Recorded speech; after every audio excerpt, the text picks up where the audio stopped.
Yes बच्चों, आज हम क्लास 9th का टिश्यू चैप्टर को अच्छे से अंडरस्टैंड करने वाले हैं। आपकी अंडरस्टैंडिंग को और अच्छा बनाने के लिए मैं एनसीईआरटी को अच्छे से हाईलाइट भी किया है और यहाँ पे कुछ जो इम्पोर्टेंट शॉर्ट नोट्स हैं मैं वो भी आपके लिए मेंशन करके लाई हूँ।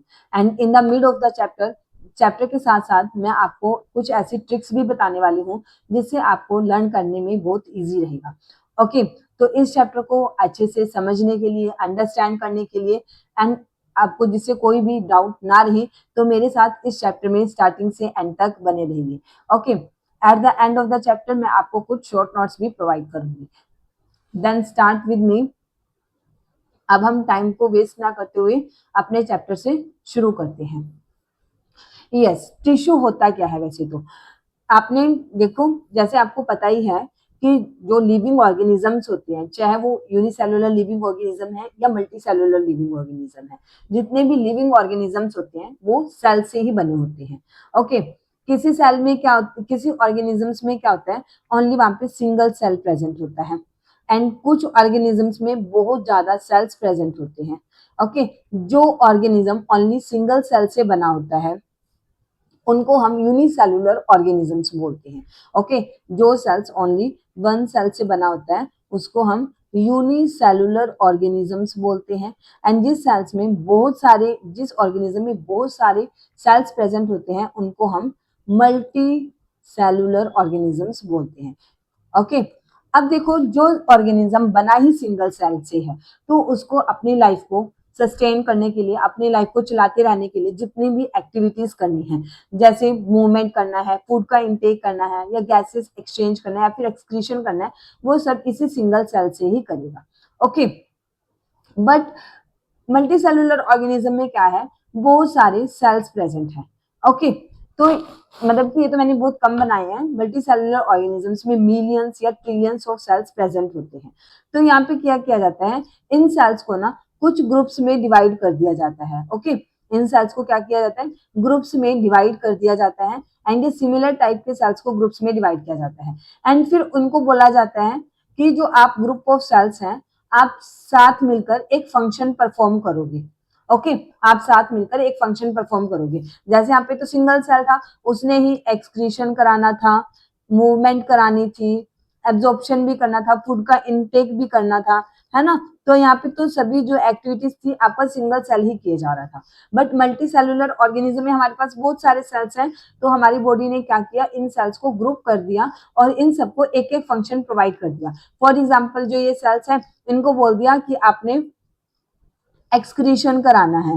ओके, इन सेल्स को बोल दिया कि आपने डाइजेशन कराना है, इन सेल्स को बोल दिया कि आपने मूवमेंट कराना है। ओके, अब ये सेल्स जो है इन्होंने स्पेसिफिक एक फंक्शन, सभी सेल्स ने मिलकर, इन सभी सेल्स ने आपस में मिलकर एक फंक्शन को परफॉर्म करना है, तो ये बहुत अच्छे से करेंगे, ये एफिशिएंट हो जाएंगे अपने काम को करने के लिए। ओके, तो क्या होता है कि जो मल्टी सेलुलर ऑर्गेनिजम्स होते हैं ना, यहाँ पे जो सेल्स होते हैं वो ज्यादा एफिशिएंट होते हैं अपने काम को परफॉर्म करने के लिए। ओके, तो हमारी बॉडी ने और भी क्या किया, इन सेल्स को अच्छे से अपनी बॉडी में एक स्पेस दे दिया कि आप यहाँ पे प्रेजेंट रहोगे और आपने इस फंक्शन को परफॉर्म करना है। जैसे एक्सक्रीशन का परफॉर्म करेंगे ये, तो ये एक्सक्रीशन का फंक्शन परफॉर्म करते हैं, तो इनका एक सिस्टम बना दिया जिसको हम बोलते हैं excretory system and excretory system. यहाँ पे डाइजेशन का फंक्शन परफॉर्म करेंगे तो इनको नाम दे दिया डाइजेस्टिव सिस्टम। ये इन्होंने क्या बना दी, हमारी ऑर्गन सिस्टम्स बना दिए। ओके, तो हमारी बॉडी में मतलब ऐसे डिवीजन ऑफ लेबर किया जाता है।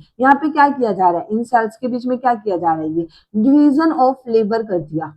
लेबर तो आप समझते हो, डिवीजन मतलब डिवाइड कर दिया काम को। यहाँ पे क्या किया गया, मल्टी सेलुलर ऑर्गेनिजम्स में क्या किया गया, काम को डिवाइड कर दिया गया है। ओके, तो यहाँ पे काम को डिवाइड कर दिया गया है, तो इसी चीज के साथ हम आगे बढ़ते हैं। एंड ये जो ग्रुप ऑफ सेल्स हैं, जो सिमिलर टाइप के सेल्स हैं, इसी ग्रुप ऑफ सेल्स को हम टिश्यू बोलते हैं। इसी को हम क्या बोल रहे हैं, टिश्यूज बोलते हैं। ओके, तो ये जैसे डिफरेंट डिफरेंट फंक्शंस परफॉर्म करते हैं, तो ये डिफरेंट डिफरेंट टाइप्स के होते हैं, तो इसलिए हमारे जो टिश्यूज होते हैं वो भी डिफरेंट डिफरेंट टाइप्स के होते हैं। ओके, अभी मैंने आपको बताया यूनिसेलुलर ऑर्गेनिजम्स के बारे में और मल्टी सेलुलर ऑर्गेनिजम्स के बारे में। अब हमारे पास मल्टी सेलुलर ऑर्गेनिजम्स भी टू टाइप्स के होते हैं, ठीक है ना। जैसे कि आपके एनिमल्स हो गए या आपके प्लांट्स हो गए, है ना। तो 2 टाइप्स के हो गए आपके। अब इसके बारे में हम आगे डिस्कस करेंगे। ओके, लेट्स, ये सब आपको मैंने इंट्रोडक्शन दिया। अब इससे आगे हम आपके चैप्टर के साथ स्टार्ट करने वाले हैं। आपको अपने लास्ट चैप्टर से याद ही होगा थोड़ा कि जो लिविंग ऑर्गेनिजम्स होते हैं वो सभी सेल्स से बने होते हैं। यूनिसेलुलर ऑर्गेनिज्म में, जैसे कि आपके पास यूनिसेलुलर ऑर्गेनिज्म का एग्जांपल क्या होता है, एमीबा। ओके, यूनिसेलुलर ऑर्गेनिजम्स में यहाँ पे सिंगल सेल है, तो इसी सिंगल सेल ने सभी बेसिक फंक्शंस को परफॉर्म करना होता है। ओके, इसी सिंगल सेल ने यहाँ पे मूवमेंट भी कराना है, फूड का इंटेक भी कराना है, गैसियस एक्सचेंज भी कराना है एंड एक्सक्रीशन भी कराना है। तो but in multi cellular organisms हमारे पास मिलियंस ऑफ सेल्स प्रेजेंट है, तो इन सेल्स को एक स्पेशलाइज्ड फंक्शन दे दिया जाता है। ओके, एंड जो ये स्पेशलाइज्ड फंक्शन करते हैं, ये आपस में, मतलब कि ग्रुप ऑफ सेल्स आपस में मिलकर एक स्पेशलाइज्ड फंक्शन को परफॉर्म करते हैं।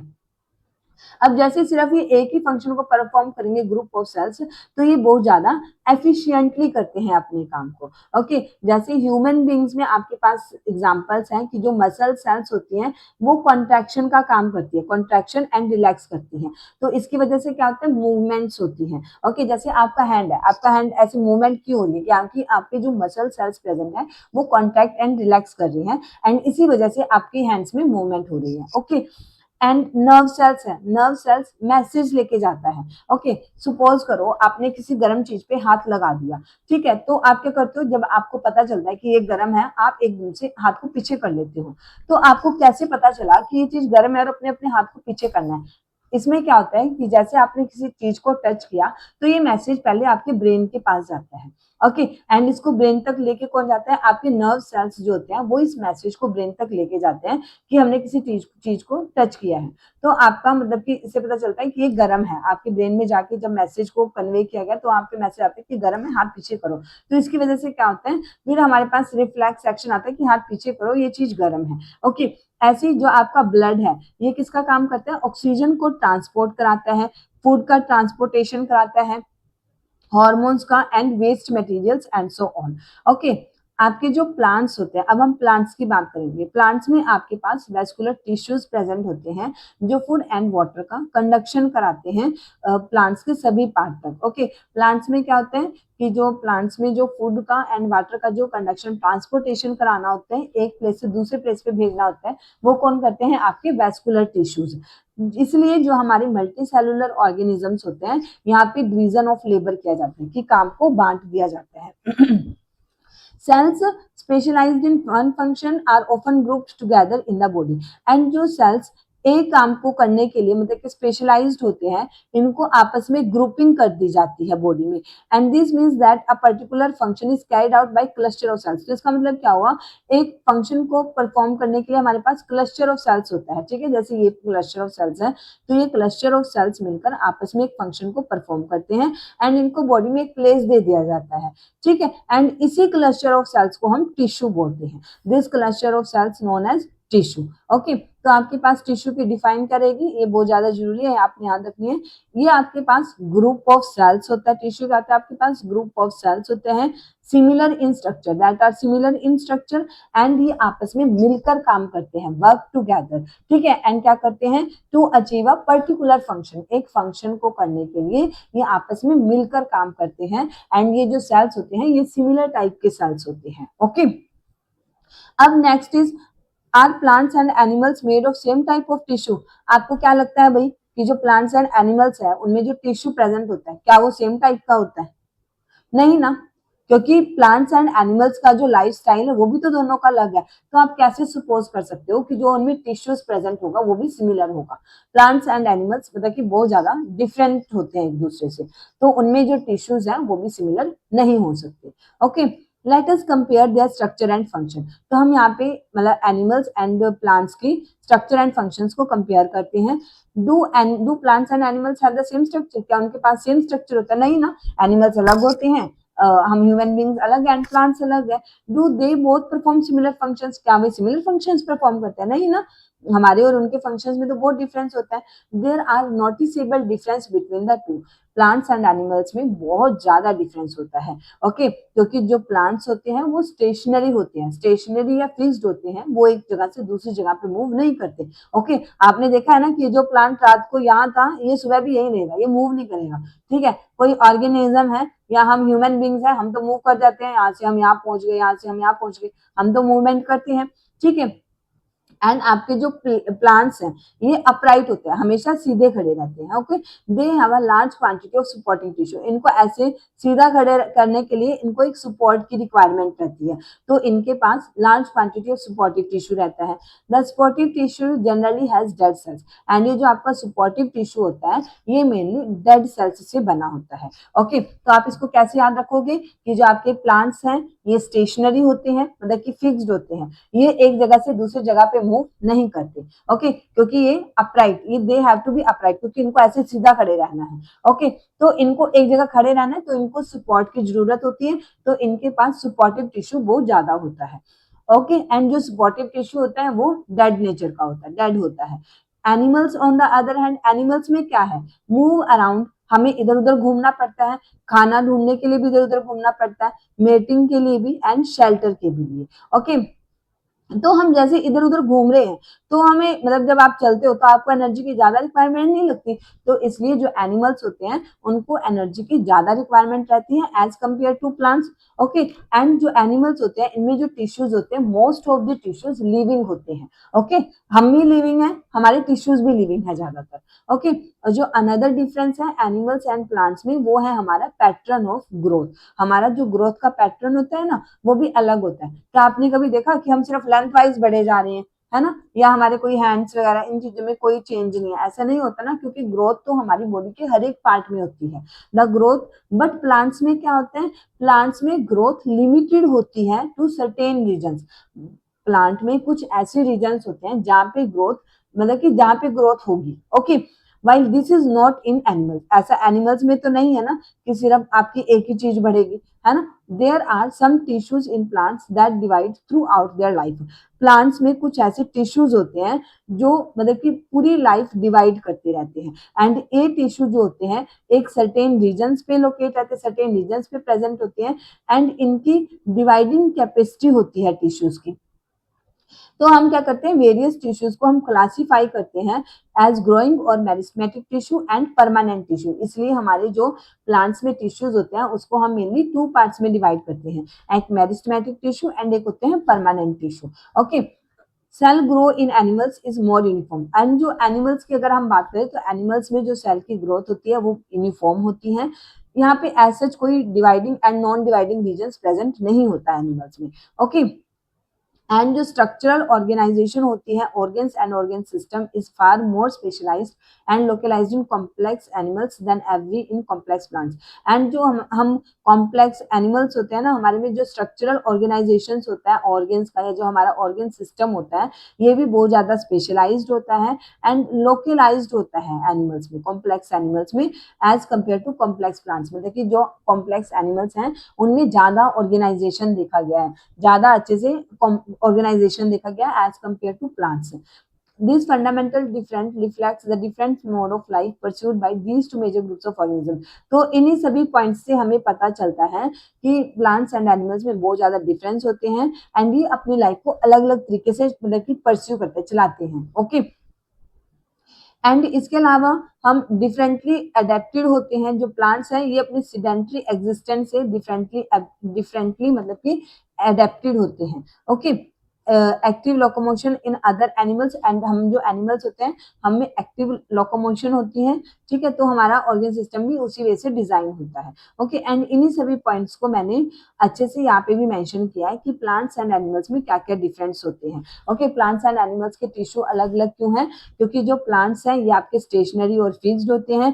प्लांट्स हमेशा अपराइट पोजीशन में रहते हैं, प्लांट्स के पास अपराइट पोजीशन में रहते हैं, तो इसलिए इनके पास सपोर्टिव टिश्यू ज्यादा प्रेजेंट होता है एंड सपोर्टिव टिश्यू आपका जनरली डेड होता है। ओके, यहाँ पे जो ग्रोथ होती है प्लांट्स में, ग्रोथ सिर्फ सर्टेन रीजन से ही लिमिटेड रहती है, मतलब कि कहीं पे ग्रोथ होएगी कहीं पर नहीं होगी, इसमें ऐसे प्रेजेंट होता है। एंड एनिमल्स में, एनिमल्स को इधर उधर घूमना होता है, ये फिक्स नहीं है, इनको अपने खाने के लिए, मेट के लिए, शेल्टर के लिए भी घूमना पड़ता है, तो इनको ज्यादा एनर्जी की रिक्वायरमेंट रहती है, इसलिए ज्यादा एनर्जी को कंज्यूम करते हैं। एंड जो एनिमल्स में जो टिश्यूज होते हैं, मोस्ट ऑफ द टिश्यूज वो लिविंग होते हैं। ओके, अब हम बात करेंगे प्लांट टिश्यूज के बारे में। प्लांट टिश्यूज वैसे मेनली टू टाइप्स के होते हैं, meristematic tissue and permanent tissue. अब इस चीज के बारे में हम यहाँ पे अच्छे से स्टडी करने वाले हैं। ओके, आपके पास यहाँ पे एक एक्टिविटी गिवन है, मैं आपको ये एक्टिविटी सिर्फ ऐसे ही अंडरस्टैंड करा देती हूँ। आपने 2 जार लेने हैं, इस जार में आपने वाटर को फिल करना है। ओके, आपने यहाँ पे 2 ऑनियन बल्ब्स रखने हैं। आपने क्या करना है, पहले इनको ऑनियन बल्ब को ऐसे रख के रखना है। आपने 3 डेज के बाद इनकी जो ऑनियन बल्ब की जो रूट्स हैं, इनमें ग्रोथ को मेजर करना है कि कितनी ग्रोथ हुई है। उसके बाद आपने क्या करना है, आफ्टर 3 डेज जो सेकंड जार में जो ऑनियन है ना, ऑनियन बल्ब है, इसकी ना आपने रूट्स को कट कर देना है। यहाँ से जो रूट्स है ना, इनको आपने थोड़ा सा कट कर देना है, ठीक है, इसको आपने कट कर देना है एंड दोबारा फिर उसको आपने यहीं प्लेस कर देना है। अब आपने मतलब कि 1-2 दिन बाद दोबारा फिर नोटिस करना है कि जहाँ पे आपने रूट्स में कटिंग की थी, क्या अब इस ऑनियन बल्ब की रूट्स में ग्रोथ हो रही है या नहीं हो रही, एंड अगर नहीं हो रही तो क्या रीजन है। ओके, तो वैसे मैं आपको बता देती हूँ कि जब आप इसकी रूट्स को यहाँ से कट करोगे तो इसमें ग्रोथ नहीं होगी, क्योंकि रीजन ये है क्योंकि आप यहाँ पे आपका जो जार 2 है, जब आप यहाँ पे कट करोगे उसके बाद ग्रोथ नहीं होगी, क्योंकि एक्चुअली क्या होता है, प्लांट्स में कुछ स्पेसिफिक रीजन्स प्रेजेंट होते हैं, वही आपके ग्रोइंग सेल्स प्रेजेंट होती है, मतलब कि जो डिवाइड करते हैं सेल्स। ओके, बट जब आपने इसकी रूट्स को कट किया तो जो वो आपका जो सेल्स के जो ग्रोइंग सेल्स थे या जो आपके सेल्स डिवाइड करते हैं प्लांट सेल्स में, वो आपने कट कर दिए वहां से, इसलिए इस कटिंग के बाद जो आपकी रूट्स है वहां पे ग्रोथ नहीं होगी। ओके, आपके पास यही एक्टिविटी में लिखा हुआ है, ये आप एक बार रीड कर लेना। तो from the above observations which of the 2 onions has larger root and why. आपका जो जार 1 है इसमें लार्जर रूट्स होंगी, बिकॉज आपने यहाँ से जो रूट्स कट की थी उसके बाद यहाँ से जो ग्रोइंग पार्ट था, जो ग्रोइंग पोर्शन था आपकी रूट्स का, वो आपने कट कर दिया है। Do the roots continue growing even after we have remove their tips. नहीं ना, क्योंकि अब हमने टिप में जो रिमूव किया वो हमने उसका मेन पार्ट रिमूव कर दिया जहाँ पे ग्रोथ हो रही थी। Why would the tips stop growing in jar 2? Okay, ये सब क्वेश्चंस का आंसर आपको आगे पता चलेगा। The growth of plants occur only in certain specific region. इसका रीजन क्या है कि जो प्लांट्स की ग्रोथ होती है ना, वो सर्टेन स्पेसिफिक मतलब कि कुछ रीजन्स में ही होती है, मतलब ये नहीं है कि प्लांट्स की सब जगह से ग्रोथ होगी, प्लांट में कुछ रीजन्स ऐसे प्रेजेंट होते हैं जहाँ से प्लांट में ग्रोथ होती है। ऐसा इसलिए होता है क्योंकि जो डिवाइडिंग टिश्यूज होते हैं ना, मतलब कि जिस टिश्यू में जो सेल्स डिवाइड कर होते हैं वो वहीं पे प्रेजेंट होते हैं, एंड उन टिश्यूज को हम बोलते हैं मेरिस्टेमेटिक टिश्यू। एंड ये जो मेरिस्टेमेटिक टिश्यू होते हैं ये प्लांट में कुछ जगह पे ही प्रेजेंट होते हैं। Okay, and depending on the region कि जहाँ पे ये आपके मेरिस्टेमेटिक टिश्यूज प्रेजेंट होते हैं, हमने मेरिस्टेमेटिक टिश्यू को डिवाइड किया है 3 पार्ट्स में, apical, lateral and intercalary. Okay, new cells produced by meristem are initially like those of meristem. And जब आपके जो मेरिस्टेम सेल्स जब स्टार्टिंग में डिवाइड करते हैं तो ये जो सेल्स होते हैं ये सिमिलर लगते हैं। ओके, ये सिमिलर होते हैं, बट विद टाइम क्या होता है, ये जो सेल्स हैं ये आगे जाके क्या करते हैं, एक स्पेसिफिक फंक्शन को परफॉर्म करना शुरू कर देते हैं एंड ये डिवीजन करना बंद कर देते हैं। उसके जब इन्होंने एक स्पेसिफिक फंक्शन को गेन कर लिया ना, अब उसके बाद ये डिवीजन नहीं करेंगे, ये सिर्फ उसी फंक्शन को मतलब कि परफॉर्म करेंगे। ओके,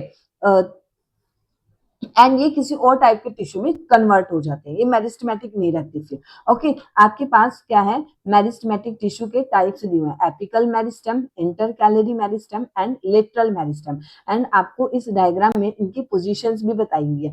एपिकल मेरिस्टेम की पोजीशन बताई हुई है कि ये एपेक्स पे प्रेजेंट होता है। एपेक्स या तो जैसे प्लांट है, ठीक है, सपोज करो ये मैंने यहाँ पे प्लांट ड्रॉ किया है, कोई ऐसे सपोज करो प्लांट ड्रॉ किया है एंड ये इसकी रूट्स है। तो इस प्लांट के 2 ही एपेक्स रीजन है, एक तो ये ऊपर वाला पोर्शन है जो ये इसका एपेक्स है, या जो इसकी रूट की टिप है ये इसका एपेक्स है ना। तो जो एपिकल मेरिस्टेम होता है वो कहाँ पे प्रेजेंट होता है, आपकी ग्रोइंग टिप्स पे।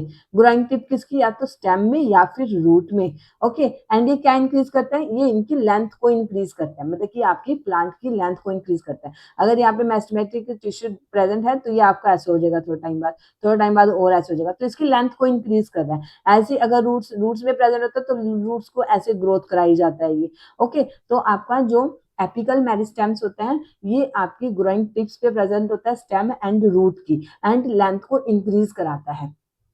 Next is your intercalary meristem. जो इंटरकैलरी मेरिस्टेम होता है ये इंटरनोड्स पे प्रेजेंट होता है या लीव्स के बेस पे प्रेजेंट होता है। ठीक है, ये कहाँ पे प्रेजेंट होता है, इंटरनोड में प्रेजेंट होता है। जैसे टू नोड्स के बीच में जो प्रेजेंट होता है ना उसको इंटरनोड्स बोलते हैं। जैसे यहाँ पे टू नोड्स थी, ठीक है, टू नोड्स के बीच में प्रेजेंट होता है ये इंटरकैलरी। ओके, या फिर किसी लीव्स के बेस पे, जैसे कोई यहाँ से लीव जनरेट होगा तो या ये यहाँ पे प्रेजेंट होएगा। ठीक है, या फिर जैसे ये नोड है टू नोड्स के बीच में प्रेजेंट होता है। ठीक है, जैसे सपोज करो ये नोड थी तो यहाँ पे बीच इन टू नोड्स के बीच में प्रेजेंट होगा, जिससे नोड की ग्रोथ को इंक्रीज किया जाए। ओके, एंड ये नोड्स के बीच की जो ग्रोथ होती है, लेंथ होती है, उसको इंक्रीज करता है इंटरकैलरी। इंटरकैलरी कहाँ पे है, इंटरकैलेट किया हुआ है कि दो चीजों के बीच में प्रेजेंट है। कहाँ पे प्रेजेंट है, या तो आपकी नोड्स के बीच में प्रेजेंट है, बिटवीन द नोड्स है, या लीव्स के बेस पे प्रेजेंट होता है। जैसे यहाँ से लीव ओरिजिनेट हो रहा है तो यहाँ पे आपका ये प्रेजेंट होगा इंटरकैलरी मेरिस्टेम। ओके, एंड आपका मेरिस्टेम है क्या है, वैसे मेरिस्टेम आपके वो डिवाइडिंग टिश्यू है जो डिवाइड करता है। एंड यहाँ पे डिवीजन की वजह से क्या होता है, आपकी प्लांट की ग्रोथ होती है। ओके, मतलब कि मेरे कहने का मेन मतलब क्या है कि जो मेरिस्टेमेटिक टिश्यू होता है उसकी वजह से ही आपका प्लांट डिवाइड करता है, आपके प्लांट की ग्रोथ इंक्रीज होती है, आपके प्लांट की लेंथ इंक्रीज होती है। ठीक है, एंड बट जो आपका ये जो डिवाइडिंग टिश्यू है ये सर्टेन रीजन्स में ही प्रेजेंट होता है, जैसे एपिकल मेरिस्टेम में, इंटरकैलरी मेरिस्टेम।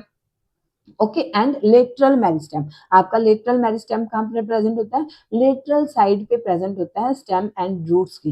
ये कहाँ पे लेटरल मेरिस्टेम है तो लेटरल साइड्स पे प्रेजेंट होगा, किसकी लेटरल साइड्स पे प्रेजेंट होगा, स्टेम एंड रूट की। एंड क्या करेगा, गर्थ को इंक्रीज करेगा। जैसे सपोज करो पहले आपकी प्लांट की स्टेम इतनी थी, ठीक है, पहले ये इतनी थी, तो अब ये क्या करेगा, अगर इसमें ग्रोथ होगी तो ये इतनी कर देगा, इसको इसकी गर्थ को इसको इंक्रीज कर देगा, इसको गर्थ बोलते हैं हम। ओके, तो आपका प्लांट्स में क्या होता है, जो डिवाइडिंग टिश्यू होता है जिसको हम मेरिस्टेमेटिक टिश्यू बोलते हैं। ओके, मेरिस्टेमेटिक टिश्यू बोलते हैं, क्या करता है, डिवाइड करता है। एंड इसकी डिवीजन में इसके इसी यही आपके प्लांट्स में टिश्यूज होते हैं जो कि डिवाइड करते हैं। एंड इसमें डिवीजन की वजह से ही आपका जो प्लांट है उसकी लेंथ इंक्रीज होती है, या फिर उसकी गर्थ इंक्रीज होती है।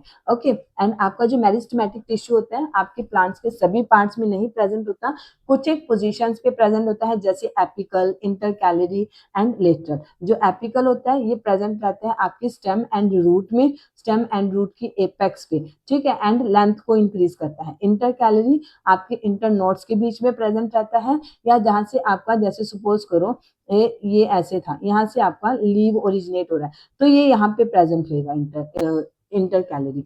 ठीक है, एंड लास्ट है आपका लेटरल स्टेम। ये प्रेजेंट होते हैं आपके साइड्स में, लेटरल साइड्स में प्रेजेंट होता है स्टेम एंड रूट के, जिससे आपके स्टेम की गर्थ इंक्रीज होती है। ओके, ये हमने मेरिस्टेमेटिक टिश्यू के बारे में पढ़ा एंड उसके टाइप्स के बारे में पढ़ा। ये यहाँ पे लिखा हुआ है कि जो एपिकल मेरिस्टेम होता है ये प्रेजेंट होता है ग्रोइंग टिप्स पे, किसकी ग्रोइंग टिप्स पे, स्टेम एंड रूट्स की। एंड ये क्या इंक्रीज करता है, लेंथ को इंक्रीज करता है। ओके, एंड जो आपकी गर्थ को इंक्रीज करता है स्टेम एंड रूट की, वो होता है आपका lateral meristem. And lateral meristem को ही आप कैम्बियम भी बोलते हो। Okay, next is your intercalary. ये प्रेजेंट होता है आपके प्लांट्स में, ये नियर द नोड्स प्रेजेंट होता है। ओके, अब आपको यहाँ पे मेरिस्टेमेटिक टिश्यू की मतलब कि कुछ पॉइंट्स बताए हुए हैं। आपका जो मेरिस्टेमेटिक टिश्यू है वो वेरी एक्टिव है, इसमें क्या डाउट है, वो एक्टिव तो है ये, तभी वो बार बार डिवाइड कर रहा है। एंड जब आपका जब सेल बार बार डिवाइड कर रहा है तभी तो आपकी ग्रोथ हो रही है ना, तभी आपकी प्लांट की लेंथ इंक्रीज हो रही है या आपकी गर्थ इंक्रीज हो रही है। ठीक है, तो आपके जो मेरिस्टेमेटिक टिश्यू होते हैं वो एक्टिव होते हैं। ओके, अब इन्होंने बार बार डिवाइड करना है, तो इनके पास मतलब कि मटेरियल भी तो होना चाहिए ना कि जिससे वो अच्छे से डिवाइड कर सके, तो इनके पास इसलिए डेंस साइटोप्लाज्म प्रेजेंट होता है एंड इनमें थिन सेल्यूलोज वॉल प्रेजेंट होती है। आपको पता है ना प्लांट्स में जो वॉल होती है वो सेल्यूलोज वॉल होती है, तो यहाँ पे कैसी रहती है, वो थिन रहती है, ओके, पतली रहती है एंड इनमें प्रोमिनेंट न्यूक्लियाई प्रेजेंट होता है, ठीक है, इनमें मतलब कि बहुत अच्छा खासा न्यूक्लियाई प्रेजेंट रहता है।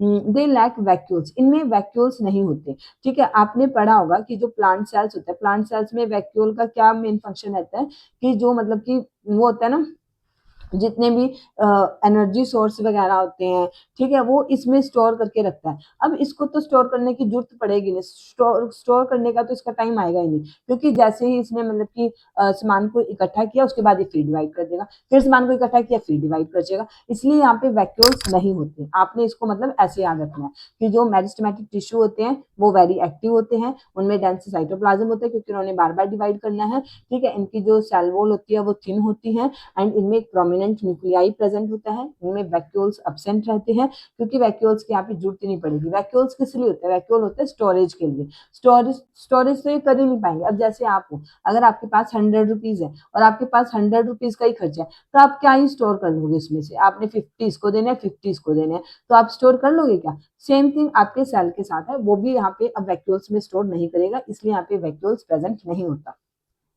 ओके, अब हम पढ़ेंगे आगे परमानेंट टिश्यू के बारे में, ठीक है। ये पढ़ा हमने मेरिस्टेमेटिक टिश्यू के बारे में। अब मैंने ये तो बता दिया कि आपके पास यहाँ पे मतलब कि सिर्फ इस पोजीशन में आपके पास मेरिस्टेमेटिक टिश्यू प्रेजेंट है, या इस रीजन में मेरिस्टेमेटिक टिश्यू है, या इंटरनोडल में है, तो मतलब कि और जो स्पेस है उसमें उसमें भी तो कुछ प्रेजेंट होगा, उसमें आपके और टिश्यूज प्रेजेंट होते हैं, जिसमें से एक आपका टिश्यू है परमानेंट टिश्यू। ओके, अब हम बात करेंगे परमानेंट टिश्यू की। अब आपने ये देखा कि जो सेल है, ठीक है, आपके मेरिस्टेमेटिक टिश्यू से डिवाइड किए जा रहे हैं, आपके मेरिस्टेमेटिक टिश्यू डिवाइड किया और सेल बन गए, ये डिवाइड किया और सेल बन गए, ये डिवाइड किया और सेल बन गए। तो अब ये जो सेल है, क्या ये बस ऐसे डिवाइड करके ऐसे ही लाइन करते रहेंगे, ऐसे ही पड़े रहेंगे सेल में? नहीं ना। अब इन टिश्यूज का ये जो सेल्स बन चुके हैं, इन सेल्स का भी तो कुछ होगा, ठीक है। तो अब हमने इसके बारे में पढ़ना है, ठीक है। जो मतलब की टिश्यूज आपके मेरिस्टेमेटिक टिश्यू की डिवीजन से बने, उसको क्या होगा, उनको ना बाद में एक स्पेसिफिक रोल दिया जाएगा, मतलब उनको क्या किया जाएगा, एक स्पेसिफिक फंक्शंस प्रोवाइड कर दिया जाएगा। ओके, एंड अब जब उनको हमने एक स्पेसिफिक फंक्शन प्रोवाइड कर दिया ना कि हाँ आपने ये काम करना है, तो अब वो क्या करेंगे, उनकी जो डिवाइड करने की एबिलिटी थी ना वो खत्म हो जाएगी, मतलब कि वो उस एबिलिटी को लॉस कर देंगे, अब वो और डिवाइड नहीं कर पाएंगे। जो उनको काम चाहिए था अब वो बन गए हैं, अब वो क्या करेंगे, डिवाइड करके, है ना। अब उनकी जो एबिलिटी है वो फिनिश हो जाएगी, एज अ रिजल्ट क्या हो गई, वो परमानेंट टिश्यू बन गए। ओके, आपके जो आपके जो मेरिस्टेमेटिक टिश्यू होते हैं, जो डिवाइड किए जाते हैं, तो क्या होता है, मेरिस्टेमेटिक टिश्यूज जब मतलब कि डिवाइड किए जाते हैं तो उनको एक रोल प्रोवाइड कर दिया जाता है कि आपने ये फंक्शन करना है, एंड जब इनको हमने फंक्शन प्रोवाइड कर दिया कि आपने फंक्शन करना है, तो अब ये डिवाइड क्यों करेंगे, ठीक है, तो ये यहाँ से निकल के क्या करेंगे, ये परमानेंट बन जाएंगे, ठीक है। अब इनके पास एक स्पेसिफिक फंक्शन है परफॉर्म करने के लिए, एंड इनको एक मतलब कि रोल मिल गया है, एंड इन्होंने जो इनकी एबिलिटी थी डिवाइड करने की उसको भी इन्होंने लॉस कर दिया है, ठीक है। तो अब ये क्या बन गए, परमानेंट टिश्यू बन गए। तो परमानेंट टिश्यू की क्या वो होगी है, स्पेसिफिसिटी होगी है, एक तो इनके पास एक फंक्शन है परफॉर्म करने के लिए, ठीक है, एंड अब इन्होंने डिवाइड नहीं करना, अब ये डिवाइड नहीं करेंगे, ठीक है। ये दो मतलब की मेन कैरेक्टरिस्टिक्स होगी परमानेंट टिश्यू की। एंड इन्हीं जो प्रोसेसेस की वजह से क्या होता है, इनको एक परमानेंट शेप साइज एंड इनको फंक्शन मिल जाता है, एंड जब इनको एक permanent shape size and function मिल जाता है तो ये डिफ्रेंशिएट हो गए, मतलब इन्होंने अपना जो काम था इन्होंने अपना ले लिया, अब ये डिफ्रेंशिएट हो गए, ठीक है। डिफ्रेंशिएशन से क्या होता है, various types of permanent tissues का डेवलपमेंट हो जाता है। ओके, अब हम परमानेंट टिश्यू के बारे में पढ़ेंगे। परमानेंट टिश्यू की डेफिनेशन है, मेरिस्टेमेटिक टिश्यू जब एक स्पेसिफिक रोल ले लेते हैं एंड अपने डिवाइड करने की एबिलिटी को लॉस कर देते हैं, तो वो परमानेंट टिश्यू में चेंज हो जाते हैं। ओके, आपके पास ये एक्टिविटी है। ओके, आपने यहाँ पे प्लांट स्टेम लेना है, plant stem, and with the help of your teacher cut it into every thin slices of section. आपने एक प्लांट की स्टेम लेनी है, उसको मतलब अपनी टीचर की हेल्प से उसकी छोटे छोटे पीसेस में कट करना है। ओके, अब आपने इस स्टेम की छोटी छोटी स्लाइसेस जो है इनको स्ट्रेन करना है सैफरनिन डाई के साथ। ओके, एंड आपने इसको डाई को इसको स्लाइड पे रखना है, अब अपने सैंपल को, अपनी स्लाइस को, एंड आपने इस पे ग्लिसरीन डालना है। ओके, अब आपने इसको क्या करना है, कवर स्लिप के साथ कवर कर देना है एंड माइक्रोस्कोप में ऑब्जर्व करना है कि आप क्या देखोगे। तो आपको ना इसमें वेरियस टाइप के सेल्स का अरेंजमेंट शो होगा। ओके, अब आप मुझे बताओगे कि जो सेल्स थे क्या वो सभी सिमिलर थे या कितने डिफरेंट टाइप्स के वहां पे सेल्स प्रेजेंट थे। ओके, जब आप ये स्टडी करोगे ना तो आपको यहाँ पे ये स्ट्रक्चर नजर आएगी। ओके, जब आप एक स्टेम का क्रॉस सेक्शन या ट्रांसफर सेक्शन करते हो तो आपको ये वाली स्ट्रक्चर नजर आएगी। क्या आप मुझे बता सकते हो क्या ये सभी सेल्स सिमिलर है? नहीं ना, सभी सेल्स अलग अलग है ना। ये ज्यादा ही कॉम्पैक्टली अरेंज्ड है ना, ये इनकी शेप अलग है, ये लॉन्ग लार्ज लार्ज है और इनके बीच में स्पेस भी है। ठीक है, तो आपको जब आप ट्रांसफर सेक्शन करते हो, ऐसे स्लाइसेस देखते हो, तो आपको डिफरेंट डिफरेंट टाइप्स के सेल्स नजर आएंगे। ओके, तो यही सब था इस एक्टिविटी के अंदर। अब हम आगे यहाँ पे इसके बारे में स्टडी करते हैं। सिंपल परमानेंट टिश्यू, अब हम बात करेंगे। अब मैंने बता दिया आपको परमानेंट टिश्यू। अब परमानेंट टिश्यू भी ना टू टाइप्स के होते हैं, एक तो होते हैं सिंपल परमानेंट टिश्यू एंड एक होते हैं आपके पास कॉम्प्लेक्स परमानेंट टिश्यू। ठीक है, सिंपल परमानेंट टिश्यू एंड एक होते हैं आपके पास complex permanent tissue. Simple permanent tissue, A few layers of cells beneath the epidermis are generally simple permanent tissue, जिसको हम बोलते हैं पैरेन्काइमा। ओके, जो आपकी जो ये एपिडर्मिस है, जो ये बाहर वाली आउटर लेयर है ना, इस आउटर लेयर के नीचे जो ये फ्यू लेयर्स होती हैं, इस एपिडर्मिस के नीचे जो फ्यू लेयर्स हैं, यहाँ से यहाँ तक की जो ये लेयर्स हैं, ये आपकी क्या है, परमानेंट टिश्यू है। परमानेंट में भी आपकी सिंपल परमानेंट टिश्यू है। ठीक है, सिंपल परमानेंट टिश्यूज हैं ये आपके। ठीक है, a few layer beneath the epidermis, epidermis के नीचे है, मतलब कि बेनेथ है एपिडर्मिस के, एंड ये जनरली क्या होती है, सिंपल परमानेंट टिश्यूज होते हैं। Okay, and simple permanent tissue में भी जो पैरेन्काइमा होता है, ये सबसे कॉमन सिंपल परमानेंट टिश्यू होता है। यहाँ पे रिलेटिवली अनस्पेशलाइज्ड सेल्स प्रेजेंट रहते हैं, मतलब अभी इन्होंने किसी टाइप का फंक्शन गेन नहीं किया, अभी इनकी कोई स्पेशलाइजेशन नहीं है। ठीक है, एंड इनकी जो सेल वॉल्स होती है वो भी थिन सेल वॉल्स होती है। ओके, एंड ये आपके पास लिविंग होते हैं, दे आर लिविंग सेल्स। ये कैसे हैं, लिविंग सेल्स हैं, एंड ये आपके पास यूजुअली लूजली अरेंज्ड रहते हैं। ठीक है, एंड इनके बीच में लार्ज स्पेसेस प्रेजेंट होता है। Okay, and the tissue generally stores food, and ये जो आपके पैरेन्काइमा वाले जो टिश्यूज होते हैं, ये जनरली फूड को स्टोर रखते हैं। ओके, अभी मैंने आपको क्या बताया, simple permanent tissue. Simple permanent tissue में हमने सबसे पहले बात की पैरेन्काइमा की। पैरेन्काइमा आपका सबसे सिंपल परमानेंट टिश्यू है। यहाँ पे मतलब कि जो सेल्स प्रेजेंट होते हैं, ये अनस्पेशलाइज्ड सेल्स होते हैं, इनकी सेल वॉल थिन होती है एंड ये लिविंग होती है। ओके, एंड ये लूजली अरेंज रहता है, मतलब कि इनके बीच में गैप प्रेजेंट होता है। ओके, एंड ये मतलब कि इनके बीच में गैप प्रेजेंट होता है, तो ये फूड का स्टोरेज का काम भी करता है, फूड को स्टोर करते हैं। ओके, एंड कुछ कंडीशन में, कुछ सिचुएशंस में क्या होता है कि जो आपके पैरेन्काइमा टिश्यू होता है ना, जो आपका पैरेन्काइमा सिंपल परमानेंट टिश्यू है, इसमें क्लोरोफिल प्रेजेंट होता है, जैसे यहाँ पे दिखा हुआ है। ये ग्रीन क्यों है, क्योंकि इनमें क्लोरोफिल प्रेजेंट है। ठीक है, तो ये क्लोरोफिल प्रेजेंट है तो ये फोटोसिंथेसिस परफॉर्म करते हैं, तो इसी को हम क्या बोल देते हैं, क्लोरेन्काइमा। क्या बोलते हैं हम इसको, क्लोरेन्काइमा बोलते हैं।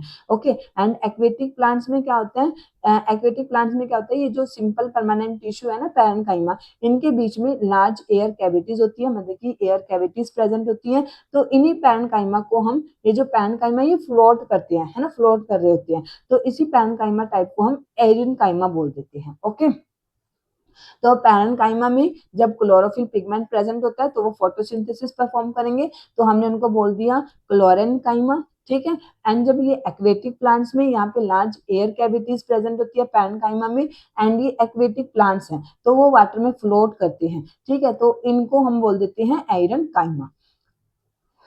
अब flexibility in plant is due to another permanent tissue collenchyma. अब आपने देखा होगा कि कुछ प्लांट्स ना फ्लेक्सिबल होते हैं, कि जैसे आप उसके किसी फ्लेक्सिबल होता है, अच्छे से आप उसको मोड़ सकते हो, है ना, जैसे मतलब कि प्लांट को आप ऐसे मोड़ भी सकते हो उसकी तनियों को। ओके, तो जो फ्लेक्सिबिलिटी होती है प्लांट्स में, वो एक अनदर परमानेंट टिश्यू की वजह से होती है, जिसको हम बोलते हैं कोलेनकाइमा। ओके, कॉलेनकाइमा की प्रेजेंस की वजह से क्या होता है कि जो इसके वेरियस पार्ट्स होते हैं प्लांट्स के, ये आपके बेंड कर जाते हैं, जैसे टेंड्रिल्स या क्लाइंबर्स होती है स्टेम्स की, है ना, ये बिना ब्रेकेज के, जब आप इसको ऐसे मोड़ते हो ना तो ये ऐसे मुड़ भी जाती है और ये ब्रेक भी नहीं होती। तो ये जो प्रॉपर्टी होती है प्लांट में किसकी वजह से होती है, कॉलेनकाइमा परमानेंट टिश्यू की वजह से होती है। ओके, एंड आपकी जो कॉलेनकाइमा होती है इसकी वजह से ही आपके मैकेनिकल सपोर्ट भी प्रोवाइड करते हैं।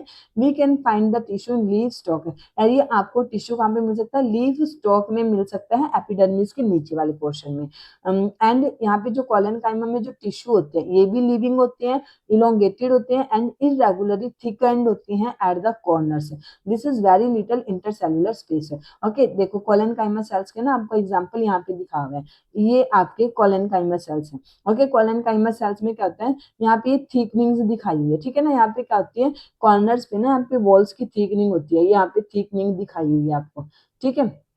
एंड इसमें जो सेल्स प्रेजेंट होते हैं, लिविंग होते हैं, इलोंगेटेड होते हैं एंड ये इनरेगुलरली थिकन्ड होते हैं, मतलब कि कहीं कहीं पे ठीक नहीं होते, जैसे यहाँ पे ठीक नहीं है, यहाँ पे है ना, इनमें सब जगह नहीं है ना ठीक नहीं, कहीं कहीं पे ठीक नहीं है, जो आपको पिंक कलर से दिखाया ना ये ठीक नहीं दिखाई हुई है इसमें।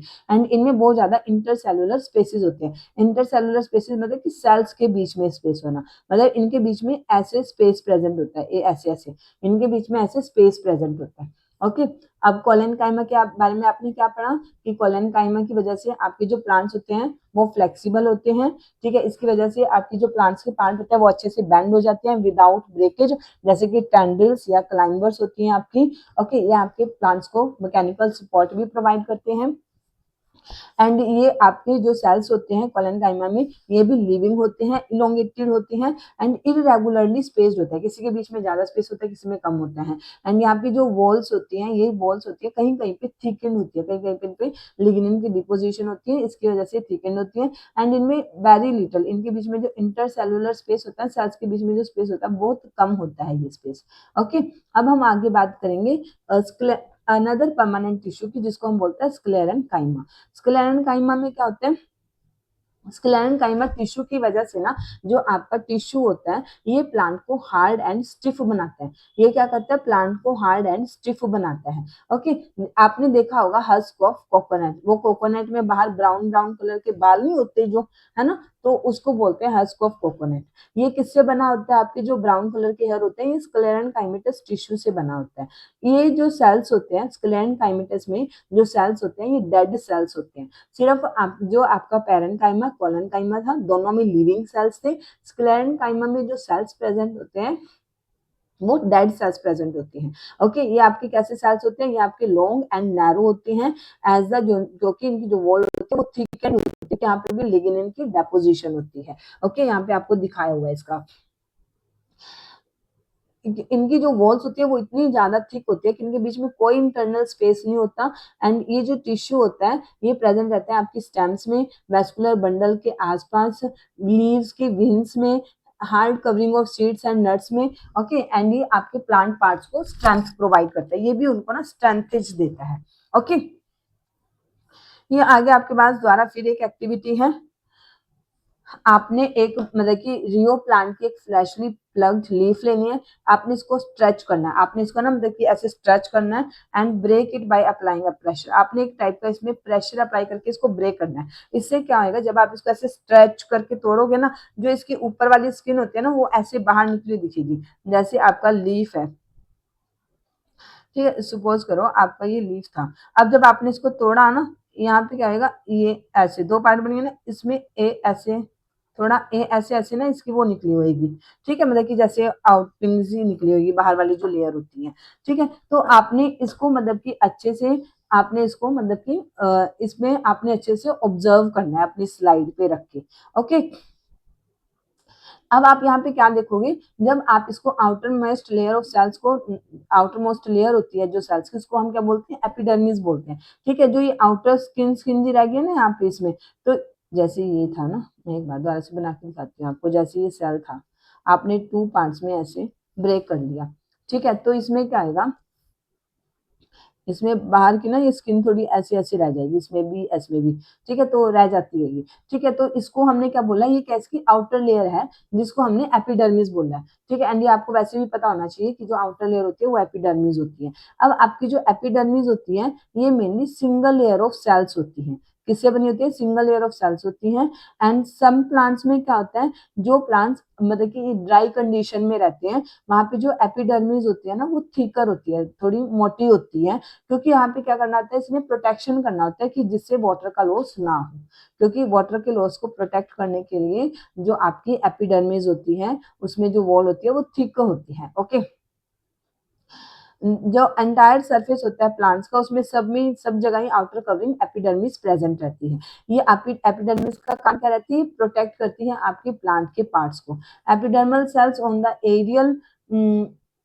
Aerial plants of plant often secrete. और क्या होता है कि जो आपके एपिडर्मल सेल्स होते हैं ना एरियल पार्ट्स ऑफ प्लांट के, ये एक ना वैक्सी मतलब वैक्स को भी सिक्रीट करते हैं, जिससे क्या होता है कि जो आपका वाटर है ना वो आउटर सरफेस पे ना निकले ट्रांसपीरेशन की वजह से। ओके, ये क्या प्रोटेक्शन करता है? ये मतलब कि प्रोटेक्ट करता है कि वाटर का लॉस ना हो, किसी टाइप की कोई मैकेनिकल इंजरी ना हो, या कोई पैरासिटिक फंगी वगैरह इस पे आके मतलब कि अटैक ना कर सके। इन्वेजन का मतलब होता है कि अटैक ना कर सके। ओके, जैसे आपको पता है कि प्रोटेक्टिव लेयर रोल प्ले करती है, तो जो इसलिए जो सेल्स ऑफ एपिडर्मल टिश्यू होते हैं ये कॉन्टिन्यूअस लेयर में रहते हैं एंड इनमें इंटरसेलुलर स्पेस ना के बराबर होता ही नहीं है, ठीक है। इसलिए जो मोस्ट एपिडर्मल सेल्स होते हैं रिलेटिवली फ्लैट होते हैं। Often their outer and side walls are thicker than the inner wall. Okay, and epidermis के जो सेल्स होते हैं इनमें आपको पोर्स भी दिखाई देते हैं। लीफ में, सिर्फ लीफ की एपिडर्मिस में आपके पास पोर्स प्रेजेंट होते हैं एंड इन्हीं पोर्स को हम स्टोमेटा बोलते हैं। एंड आपके जो स्टोमेटा होते हैं इसमें 2 किडनी शेप्ड जो सेल्स होते हैं वो इसको गार्ड करके रखते हैं, इसलिए हम इनको गार्ड सेल्स बोलते हैं। एंड ये नेसेसरी होते हैं जिससे गैसेस का एक्सचेंज हो सके एटमॉस्फेयर के साथ। ट्रांसपीरेशन क्या होता है? आपका वाटर का लॉस होता है आपकी वाटर वेपर्स के फॉर्म में, ये भी आपके स्टोमेटा से ही होता है। एक बार ना मैं आपको यहाँ पे इसको अच्छे से एक्सप्लेन करती हूँ। Give me time. ये देखो, आपके पास मैंने ये बनाई थी ना, यहाँ पे देखो, ये जो आपकी बाहर वाली लेयर है ना जो आपको यहाँ पे पर्पल कलर से दिखाई हुई है, ये आपकी एपिडर्मिस लेयर होती है। एंड ये जो आपकी एपिडर्मल लेयर होती है ना ये आपके प्लांट के हर एक पार्ट पे प्रेजेंट होती है, ठीक है। एपिडर्मिस लेयर क्या है? आपके प्लांट की सबसे आउटर कवरिंग एपिडर्मिस ही होती है। कोई भी प्लांट पार्ट उठा के देख लो आप, ठीक है। तो जैसे ये आउटर कवरिंग है, जैसे आपकी बॉडी पे स्किन होती है ना आउटर कवरिंग, ऐसे ही प्लांट्स में एपिडर्मिस होती है। तो इसका काम क्या रहेगा? इसका काम रहता है प्रोटेक्शन का, ठीक है। तो ये क्या करती है? प्रोटेक्ट करती है प्लांट्स को कि जिससे किसी भी टाइप की कोई मैकेनिकल इंजरी ना हो, कोई मतलब कि कोई बैक्टीरिया कोई फंगी वगैरह आके आपके प्लांट को इन्वेड इन्फेक्शन ना कर सके, अटैक ना कर सके आपके प्लांट पे। एंड आप यहाँ पे एक चीज और नोटिस कर सकते हो, ये जो इसके सेल्स होते हैं ना ये फ्लैट होते हैं एंड इनके बीच में इंटरसेलुलर स्पेस नहीं है, क्योंकि अगर इनके बीच में इंटरसेलुलर स्पेस हुआ, ठीक है, अगर इनके बीच में इंटरसेलुलर स्पेस हुआ तो कोई भी फंजाई है ना, कोई भी बैक्टीरिया वगैरह आके अच्छे से इस पे अटैक कर देगा, वो तो आपके प्लांट में इन्फेक्शन हो जाएगा, है ना। तो हम प्लांट को इन्फेक्शन नहीं होने देते ना, इसलिए हर कोई चाहता है कि मेरे को कोई कभी इन्फेक्शन ना हो। तो इसलिए हमारी बॉडी ने भी और प्लांट्स की बॉडी ने भी बहुत ज्यादा मैं आपको मतलब कि कोशिश की होती है कि उनको कम से कम इन्फेक्शन हो, ठीक है। तो ये जो आपके एपिडर्मल सेल्स होते हैं फ्लैट होते हैं एंड इनके बीच में इंटरसेलुलर स्पेसेस भी एब्सेंट होता है। ओके, एंड इनका काम क्या रहता है? प्रोटेक्शन करते हैं। किससे प्रोटेक्शन करते हैं? क्योंकि ये प्रोटेक्शन करते हैं कोई मैकेनिकल इंजरी ना हो, कोई इंफेक्शियस एजेंट ना अंदर एंटर कर जाए आपके प्लांट्स के, क्योंकि ये स्किन के जैसे हैं। जैसे आपकी बॉडी के सभी पार्ट्स पे स्किन प्रेजेंट है, ऐसे ही प्लांट्स में सभी जगह एपिडर्मिस प्रेजेंट होती है। ओके, अब यहाँ से क्या होता है कि इसमें ना पर क्या होता है, जो आपकी लीव्स की एपिडर्मिस होती है, जैसे आपकी लीव्स वाली जो एपिडर्मिस है ना, ये आपकी जो लीव्स वाली एपिडर्मिस है इसमें ना कहीं कहीं पे पोर्स प्रेजेंट होते हैं। इन पोर्स को हम स्टोमेटा बोलते हैं। क्या बोलते हैं? हम इनको स्टोमेटा बोलते हैं, ठीक है। एंड स्टोमेटा का काम क्या होता है? ये स्टोमेटा भी एक पर्पस के लिए प्रेजेंट होते हैं। ये क्या करते हैं? गैसेस का एक्सचेंज कराते हैं एटमोस्फेयर के साथ। अब आपको पता है कि जो प्लांट्स होते हैं, प्लांट्स में क्या चलती है? फोटोसिंथेसिस करते हैं, है ना। तो फोटोसिंथेसिस के टाइम इनको कार्बन डाइऑक्साइड का तो इनको इनटेक करना होता है एंड ऑक्सीजन को इनको बाहर निकालना होता है। तो इसी गैसेस एक्सचेंज के लिए आपके स्टोमेटा प्रेजेंट होते हैं, बट जब स्टोमेटा प्रेजेंट तो है, यहाँ पे ना गैसेस एक्सचेंज के साथ साथ वाटर का लॉस भी हो जाता है। जैसे स्टोमेटा तो ओपन होते हैं गैसेस एक्सचेंज के लिए, बट वाटर जो है वो भी यहाँ से आपके एटमॉस्फेयर में चला जाता है, तो इस वाटर के लॉस को हम ट्रांसपीरेशन बोलते हैं। ठीक है, तो इन सब चीजों को प्रोटेक्ट करने के लिए ना आपकी यहाँ पे एक वैक्सी कोटिंग प्रेजेंट होती है, जो कि ये इंश्योर करती है कि कम से कम आपका वाटर का लॉस हो। ओके, एंड एक वन थिंग और, ये किस चीज में प्रेजेंट है, स्टोमेटा कहाँ प्रेजेंट है, आपके सिर्फ लीव्स वाली एपिडर्मिस में प्रेजेंट है। ओके, लीव्स वाली एपिडर्मिस में प्रेजेंट होते हैं। ये नहीं है कि सारे प्लांट में स्टोमेटा प्रेजेंट है, सिर्फ लीव्स की एपिडर्मिस में स्टोमेटा प्रेजेंट होते हैं। एंड एपिडर्मिस आपकी प्लांट की सभी जगह प्रेजेंट है, जैसे आपकी बॉडी पे स्किन प्रेजेंट होती है। इसका काम क्या होता है, प्रोटेक्शन करती है किसी भी इंफेक्शन से, मैकेनिकल डैमेज से। ठीक है, एंड इसमें जो फ्लैट्स होते हैं, इसमें जो सेल होते हैं फ्लैट होते हैं and without any intercellular space present होते हैं। ये सब मैंने आपको बताया, ये यहाँ पर लिखा हुआ था। ओके, अब आपको मैंने यही चीज मैं आपको यहाँ पे दोबारा फिर बता देती हूँ। यही मैंने आपको यहाँ पे बताया, यही यहाँ पे लिखा हुआ था, स्टोमेटा के बारे में लिखा हुआ था आपके पास कि इसमें 2 किडनी शेप्ड सेल्स होते हैं। जैसे ही वाटर इनमें एंटर करता है तो ये ओपन हो जाते हैं, जैसे ही वाटर इनसे बाहर निकल जाता है तो आपके स्टोमेटा क्लोज हो जाते हैं। ओके, अब हम बात करने वाले हैं epidermal cells of the roots. हाँ, अब बात करेंगे हम जो एपिडर्मल सेल्स आपकी रूट्स पे प्रेजेंट होता है। जैसे मैंने बताया, जैसे आपकी स्किन होती है ऐसे आपके एपिडर्मल सेल्स सब जगह प्रेजेंट होते हैं। जो एपिडर्मल सेल्स आपकी रूट्स पे प्रेजेंट होते हैं ना, रूट्स पे जो प्रेजेंट होते हैं, उनका काम रहता है, whose function is water absorption. वो वाटर का एब्जॉर्ब करेंगे। रूट्स क्या करती है, जैसे आपका कोई प्लांट है, ठीक है, इस प्लांट की ये आपकी रूट्स हैं। रूट्स क्या करती है, मेन फंक्शन क्या रहता है रूट्स का, वाटर को एब्जॉर्प्शन का रहता है। ओके, तो इनके पास ना एक लॉन्ग हेयर लाइक ऐसे, मतलब कि हेयर निकले होते हैं इनके इनके ना ऐसे हेयर्स निकले होते हैं, जो कि सरफेस एरिया को इंक्रीज करते हैं, एब्जॉर्प्टिव सरफेस एरिया को इंक्रीज करते हैं, कि जिससे वाटर का एब्जॉर्प्शन ज्यादा से ज्यादा हो सके। ठीक है, कुछ प्लांट्स में जैसे जो कि डेजर्ट में रहते हैं, उनकी जो एपिडर्मिस होती है ना, रूट्स की जो एपिडर्मिस होती है, उसमें एक वैक्सी कोटिंग भी होती है क्यूटिन की। एक क्यूटिन का एक केमिकल सब्सटेंस है जिसमें वाटर प्रूफ क्वालिटी होती है। क्या आप बता सकते हो ऐसा क्यों है? क्योंकि वो क्या चाहते हैं कि उनका मतलब कि लॉस ना हो वाटर का, क्योंकि वो डेजर्ट में रह रहे हैं, वहां तो पानी पहले ही कम है। ठीक है, तो इसलिए क्या होता है, वहां पे कुछ प्लांट्स में, डेजर्ट प्लांट्स में एपिडर्मिस में एक थिक वैक्सी कोटिंग भी प्रेजेंट होती है, जिससे वाटर का लॉस ना हो। Is the outer layer of branch of tree different from the outer layer of young stem? अब आपने मुझे यहाँ पे क्वेश्चन का आंसर बताना है कि आपके पास एक तो अच्छा खासा काफी बड़ा ट्री है, ठीक है, एक आपके पास एक यंग छोटू सा प्लांट है, क्यूट सा प्लांट है। ठीक है, अब इसकी जो स्टेम है एंड इसकी जो स्टेम है, क्या वो सिमिलर होगी? मतलब कि इसकी और जो इसकी दोनों की स्टेम है, इन दोनों की जो यंग स्टेम है, जो इनकी आउटर लेयर है, जो बाहर वाली लेयर है, क्या वो सिमिलर होती है? एक बहुत लंबा ताजा लंबा प्लांट है, ठीक है, एक छोटू सा प्लांट है, क्या उनकी स्टेम सिमिलर होती है? नहीं ना।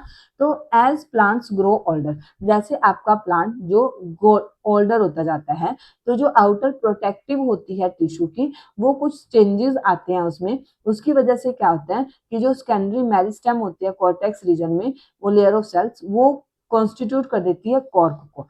ठीक है, जो आपकी सेकेंडरी मेरिस्टेम होती है, जो कॉर्टेक्स रीजन में प्रेजेंट होती है, वो कॉर्क को कॉन्स्टिट्यूट कर देती है। एंड जो सेल्स होते हैं कॉर्क के, वो डेड सेल्स होते हैं, कॉम्पैक्टली अरेंज्ड होते हैं, उनमें कोई इंटरसेलुलर स्पेस नहीं होता। एंड इनके पास एक और सब्सटेंस प्रेजेंट होता है जिसको हम सुबेरिन बोलते हैं, वॉल्स में प्रेजेंट होता है इसकी, एंड ये इसको इम्परमिएबल बना देते हैं गैसेस एंड वाटर्स के लिए, impervious to gases and water. आपके मतलब कि मेन चीज आपने क्या याद रखनी है कि जो प्लांट्स ओल्डर प्लांट्स होते हैं ना, इनकी जो स्टेम की आउटर लेयर होती है, ये क्या हो जाती है विद टाइम, इसमें कुछ ऐसे चेंजेस आ जाते हैं कि जिससे इसके जो आउटर लेयर है, ये डेड, इस आउटर लेयर के जो सेल्स हैं ये डेड हो जाते हैं। ओके, डेड क्यों हो गए? क्योंकि इन्होंने क्या किया, सेकेंडरी जो मेरिस्टेम था, जो कॉर्टेक्स में प्रेजेंट था, वो आपके कॉर्क में कन्वर्ट हो जाता है। एंड कॉर्क के जो सेल्स होते हैं वो डेड सेल्स होते हैं, एंड वो कॉम्पैक्टली अरेंज्ड होते हैं, एंड इनमें कोई भी इंटरसेलुलर स्पेस नहीं प्रेजेंट होता। ओके, एंड इनमें एक सब्सटेंस और प्रेजेंट होता है जिसको हम सुबेरिन बोलते हैं। इसकी वजह से क्या होता है, ये गैस एंड वाटर को एंट्री नहीं देते, ना ही एंट्री देते हैं, ना ही अंदर आने देते हैं, ना बाहर जाने देते हैं। ओके, ये हमने किसकी बात की है, ओल्डर प्लांट्स की, कि ओल्डर प्लांट्स में क्या हुआ, विद टाइम जो आपके सेकेंडरी मेरिस्टेम वाले जो टिश्यू थे, जो आपके सेकेंडरी मेरिस्टेम वाले जो सेल्स थे, ओके, सेकेंडरी मेरिस्टेम वाले जो सेल्स थे उसमें क्या हुआ, उनमें कुछ चेंजेस हुए एंड वो कॉर्क सेल्स में कन्वर्ट हो गए, कॉर्क में कन्वर्ट हो गए। एंड कॉर्क में जो सेल्स होते हैं वो डेड सेल्स होते हैं। अब ये डेड सेल्स हैं एंड वो ज्यादा अच्छे से मतलब कि कॉम्पैक्ट है, इनके बीच में कोई इंटरसेलुलर स्पेस नहीं है, तो ये गैसेस एंड वाटर का एक्सचेंज नहीं होने देते। ओके, अब हम बात करते हैं जो हमारे पास यंगर प्लांट्स होते हैं। ओके, तो यंगर प्लांट्स में तो ऐसा नहीं होता ना, तो यंगर प्लांट्स में ऐसा नहीं होता। अब हम बात करेंगे कॉम्प्लेक्स परमानेंट टिश्यू के बारे में। अभी हमने पढ़ा था simple permanent tissue. Simple permanent tissue के बारे में हमने किस किस के बारे में पढ़ा, पैरेन्काइमा, कॉलेनकाइमा, स्क्लेरेन्काइमा, है ना। पैरेन्काइमा में मैंने किसके बारे में पढ़ाया आपको, पैरेन्काइमा हमें हमने पढ़ाएंगे क्लोरेन्काइमा, एरेन्काइमा, ओके, कॉलेनकाइमा, ओके, स्क्लेरेन्काइमा, इनके बारे में पढ़ा हमने, सबके बारे में। एक हमने पढ़ा guard cell and epidermal tissues के बारे में, ठीक है। ये किसके बारे में आया सब कुछ हमारे पास, परमानेंट टिश्यू के, जो सिंपल परमानेंट टिश्यू था। परमानेंट टिश्यू में simple permanent tissue, simple permanent tissue में हमने किसके बारे में पढ़ा, पैरेन्काइमा, कोलेनकाइमा, स्क्लेरेन्काइमा एंड आपकी गार्ड सेल या एपिडर्मल टिश्यूज के बारे में। पैरेन्काइमा में मैंने आपको बताया था कि सपोर्ट प्रोवाइड करते हैं, लूजली पैक्ड होते हैं, लार्ज होते हैं इंटरसेलुलर स्पेसेस इनके बीच में। अगर इनमें क्लोरोफिल प्रेजेंट होता है तो हम इसको क्लोरेनकाइमा बोलते हैं। अगर इनमें एरियल स्पेसेस होता है तो हम इनको एरेनकाइमा बोलते हैं। कोलेनकाइमा में क्या होते हैं, ये मैकेनिकल सपोर्ट वगैरह प्रोवाइड करते हैं, थिकेंड होते हैं कॉर्नर्स पे, ठीक है, इनके बीच में भी लिटिल इंटरसेलुलर स्पेस होता है एंड ये भी लिविंग होते हैं, सबसे बड़ी बात, ठीक है। उसके बाद करेंगे हम स्क्लेरेन्काइमा की बात। ये होते हैं हार्ड, ये प्लांट को हार्ड एंड स्टिफ बनाते हैं। यहाँ पे जो सेल्स प्रेजेंट होते हैं टिश्यू में डेड होते हैं, जैसे कि हस्क ऑफ कोकोनट में। उसके बाद हमने की थी guard cell and epidermal cells के बारे में बात है। एपिडर्मल के जो सेल्स होते हैं ये भी फ्लैट होते हैं, कॉम्पैक्टली अरेंज्ड होते हैं, इनके बीच में ना के बराबर इंटरसेलुलर स्पेस होता है इनके बीच में, ठीक है। जैसे ये आउटर स्किन के जैसे प्रेजेंट है आपके प्लांट्स में, तो ये मैकेनिकल डैमेज, इंजरी वगैरह से भी प्रोटेक्ट करते हैं आपके प्लांट को। And more one more thing, and जो प्लांट्स होते हैं, सॉरी लीव्स होते हैं, लीव्स की जो एपिडर्मिस होती है उसमें स्टोमेटा प्रेजेंट होते हैं। स्टोमेटा गैसियस एक्सचेंज कराते हैं, बट इसके साथ साथ स्टोमेटा से ट्रांसपीरेशन भी होता है। ओके, स्टोमेटा में आपके गार्ड सेल्स प्रेजेंट होते हैं। गार्ड सेल आपके स्टोमेटा की ओपनिंग एंड क्लोजिंग को, मतलब कि ओपनिंग एंड क्लोजिंग को देखते हैं। अगर गार्ड सेल्स में वाटर प्रेजेंट है तो आपके स्टोमेटा ओपन हो जाएंगे, अगर वाटर नहीं है तो वो क्लोज हो जाएंगे। ओके, अब हम बात करेंगे कॉम्प्लेक्स परमानेंट टिश्यू के बारे में।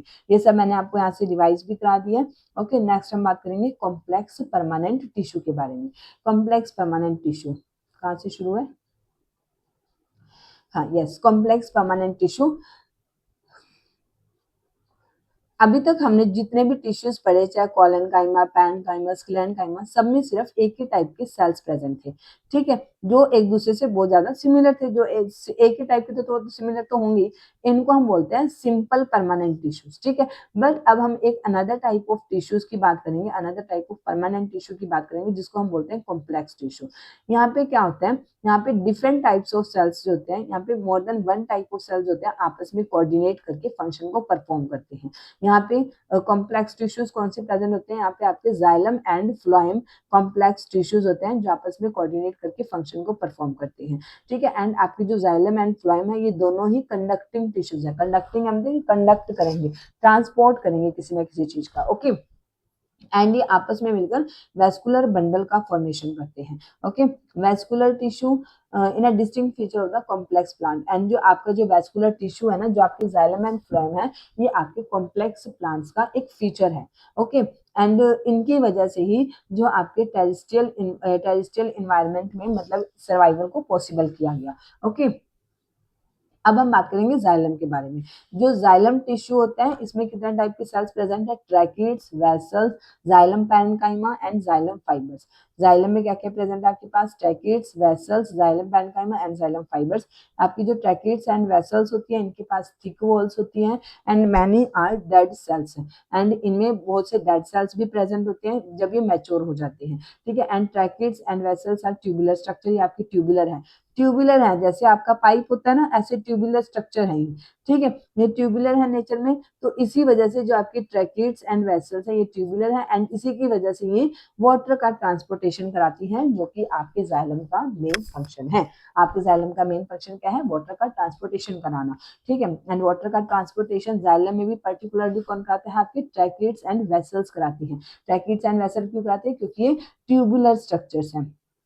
आपकी जो ट्रैकेट्स एंड वेसल्स है ये ट्यूबुलर स्ट्रक्चर है, ठीक है। ये ऐसे ट्यूब लाइक स्ट्रक्चर्स है, इनके बीच में ना ये स्पेस है, ठीक है। ये ट्यूबुलर स्ट्रक्चर्स है, ओके। एंड जो पैरेन्काइमा होता है, अभी मैंने आपको किसके बारे में बताया, ट्रैकेट्स एंड वेसल्स के बारे में। अब जो आपका जाइलम पैरेन्काइमा है इसका काम रहता है फूड को स्टोर करने का एंड आपकी जो जाइलम फाइबर्स होती हैं ये सिर्फ सपोर्टिव होती है फंक्शन में, इसके अलावा इसका कोई रोल नहीं है। तो वाटर का ट्रांसपोर्ट का, वाटर का ट्रांसपोर्टेशन मेनली कौन करती है, आपकी ट्रैकेट्स एंड वेसल्स करती है।